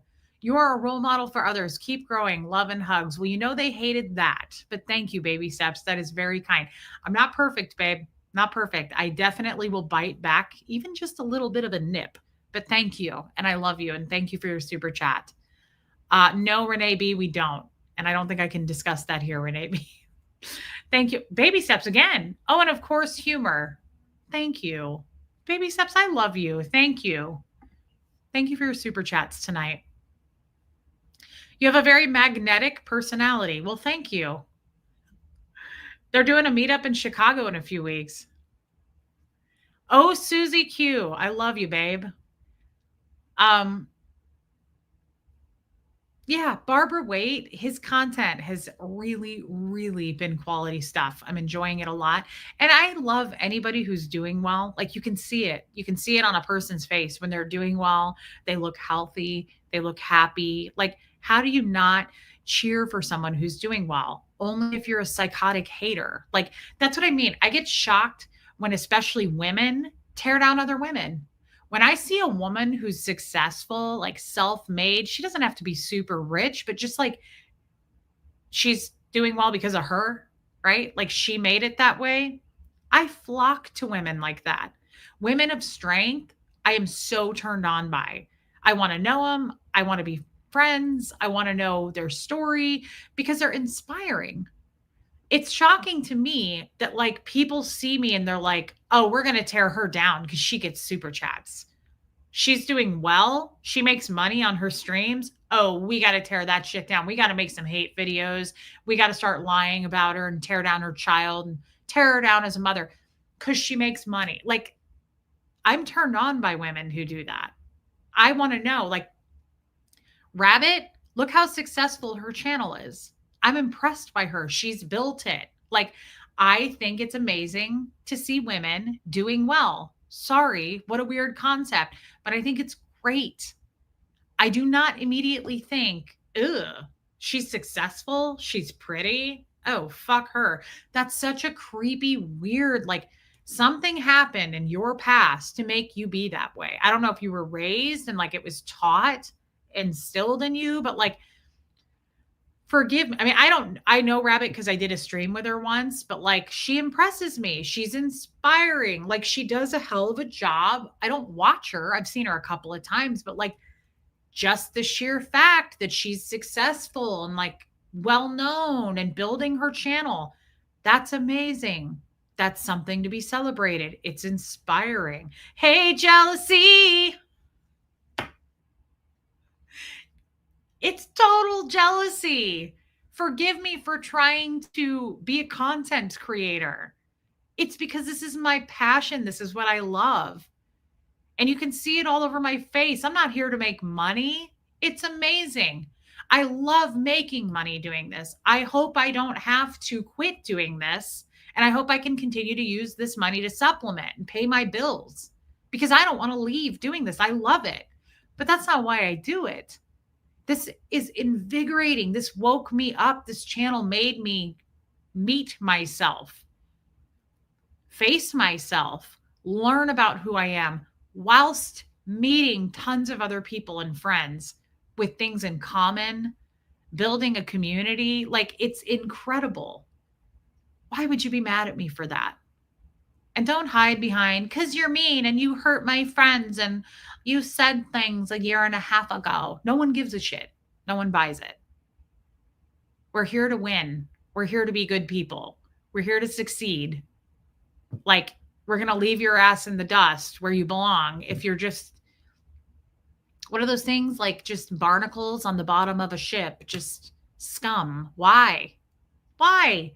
Let's lift each other up, especially as women. It's such a cool thing to see women going, yes, and promoting other women.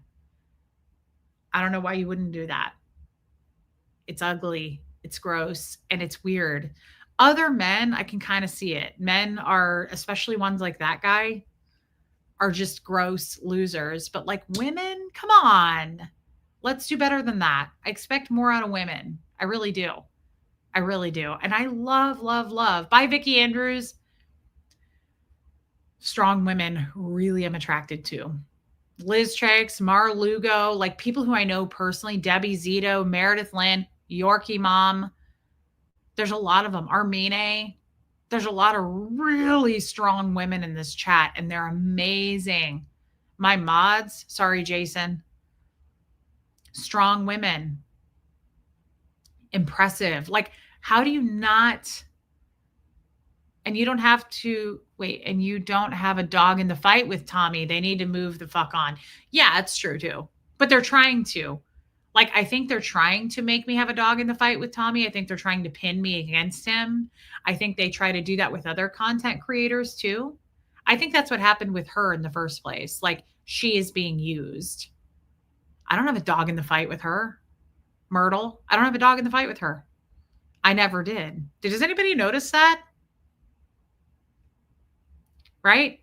I love you, Joanne Hawley, and I appreciate you. Like, does anyone notice that half the people that are fighting really never had any issues with each other? It's just shit gets started and it trickles down. It's stupid. I don't play those games. I don't fight back. I don't give a shit. That's such crap saying they are attacking you because you said something about their friends, which I really doubt they give a shit about her. 100% they don't. They're using her. They don't. I know that, West Coast Fancy Nancy. No face. Oh my God. The estrogen is so strong in here that my testicles have turned into ovaries. And that's an honor, my friend. Good for you. Congratulations. You can do a lot with those ovaries. She was totally egged on. It's sad that she doesn't know that. She will one day. Yeah, she will one day. I feel bad for her. I think she's a good person. I think she's a nice person, but she has been so used and abused. It's insane. It's too bad. And this is why I don't work with anyone or for anyone. I don't, and I won't. I do my own thing. Yeah, Kestrel, absolutely. Hey, Marty Jewel, absolutely. Nobody buys that anymore because yes, while I did hurt people, I've owned it and I've apologized for that. and they're still recycling the same shit. And that's how you know. That's how you know. And they're immature women. If you're tearing down other women and making fun of how they look, one of them does videos on my look. Like she draws a mole on her face and everything. And she's like 65, 70 years old. Like you're way too old to be that immature and tearing down women. I would expect that from like a 20-year-old that doesn't know herself yet, but like you've had decades to work with people and know people. And if you're that empty and hollow and just want to tear people down like that, it's awful and embarrassing. And I like this mole.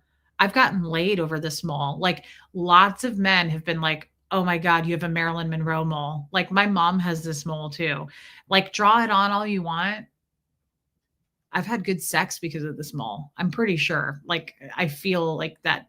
I'm pretty sure if I recall. It's hard to know, right? It's a revolving door. Been to a lot of rodeos. Yeah, absolutely. And you can West Coast fancy, Nancy. That's absolutely Debbie Zito. It's just crazy to me that like these are the same women that are like, she's mean, Reese is mean, and they make videos attacking how I look. Like, what pathetic, awful individuals. Embarrassed. We're embarrassed for you. It's embarrassment by association. It's cringe as shit. But we are also laughing at you and at your expense. So don't worry. You're absolutely ridiculed for sure. Yeah, Paula Penley. It was like over a year ago, and I'm not even sure I entirely remember all of it, but I was a shitty person at one time, and we are all shit. It's a Cindy Crawford mole. Maybe that was it. Yeah. Um, we've all been shitty people, but you cannot hold people accountable and who they were if they've grown, owned up to it, and taken the apology and accountability. If you do that, you're just a shitty person. Like and no one buys what you're doing. No one buys it. Um, and they're incredibly boring. They're incredibly boring. They're bad at what they do. They're bad speakers and they're bad creators because they just steal other people's stuff and pawn it off as their own. They have no original content whatsoever. Thank you, Shell. Nana's Ranch. We're not laughing with you. We're laughing at you, Lori Lee, 100%. They are sad, hollow people who are simply ridiculous, Elaine. Yeah. Don't trash my friends, then proceeds to attack yours in individual chatters. Total hypocrisy. Her hypocrisy knows no bounds. Bye, baby steps. I love you. And thank you for the super chats and your wisdom tonight. Hey, Zoe. It does sound like a them problem. Shelly, that's weird. Does it? Shelly, do you hear that? Oh, it's a them problem. It's not our problem. You're absolutely right. But we are laughing at them and they're stupid assholes. Not only are you wrong, you're stupid and you're ugly, just like your mom. Direct quote from Cat in the Hat. Guys, this was fun toward the end. Lemster. Well, thanks, Rhonda Frank. Superficial people, empty individuals, no face. Thank you so much for signing the hat. I hope you're okay. You look lovely. Lemster, I wish I could have given you a hug in person. Thank you. I was such an honor to sign that hat. I love you, Lemster. I'm going to show it. Marlugo, don't let them get to you. Absolutely. Abigail, hiding hatred makes you a liar. Slandering others makes you a fool. Ooh. Damn, that really makes me want to read the Bible. Thank you, Abigail. That's beautiful and true. Very true. Thank you for your super chat. Look at Lemster's hat. Dee brought this hat to the meetup.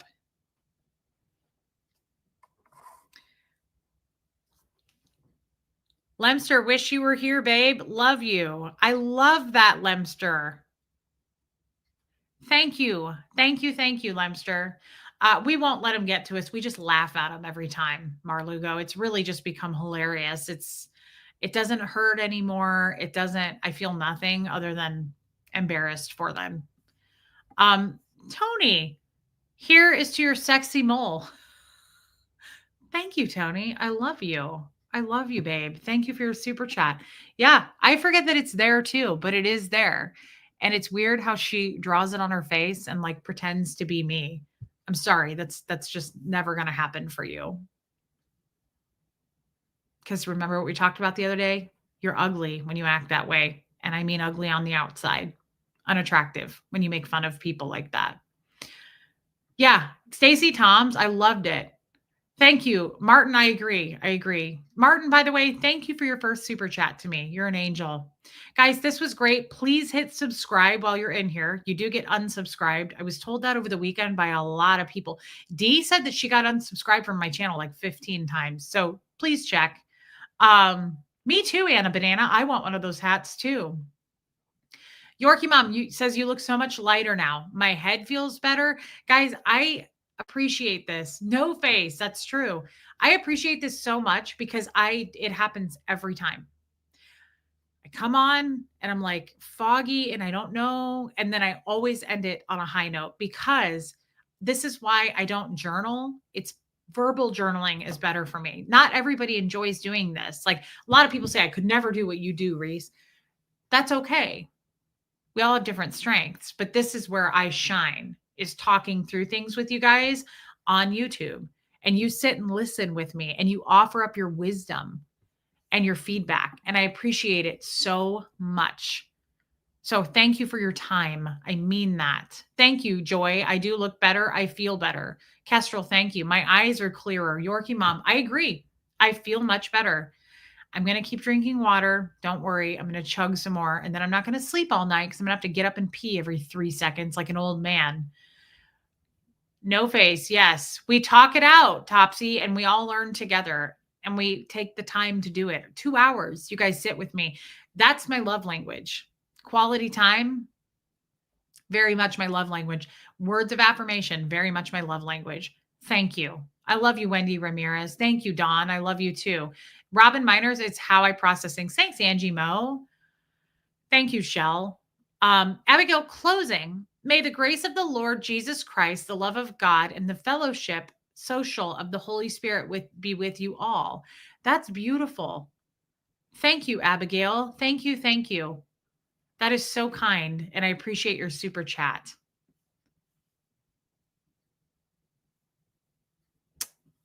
Ham sandwich, that's not true. If you do a copyright complaint on someone, all they have to do is file a counter notification. So unless spend money, that's not true at all. I have copyright stricken so many people who stole my content and it's gone for good. YouTube makes that decision. They can't put it back up.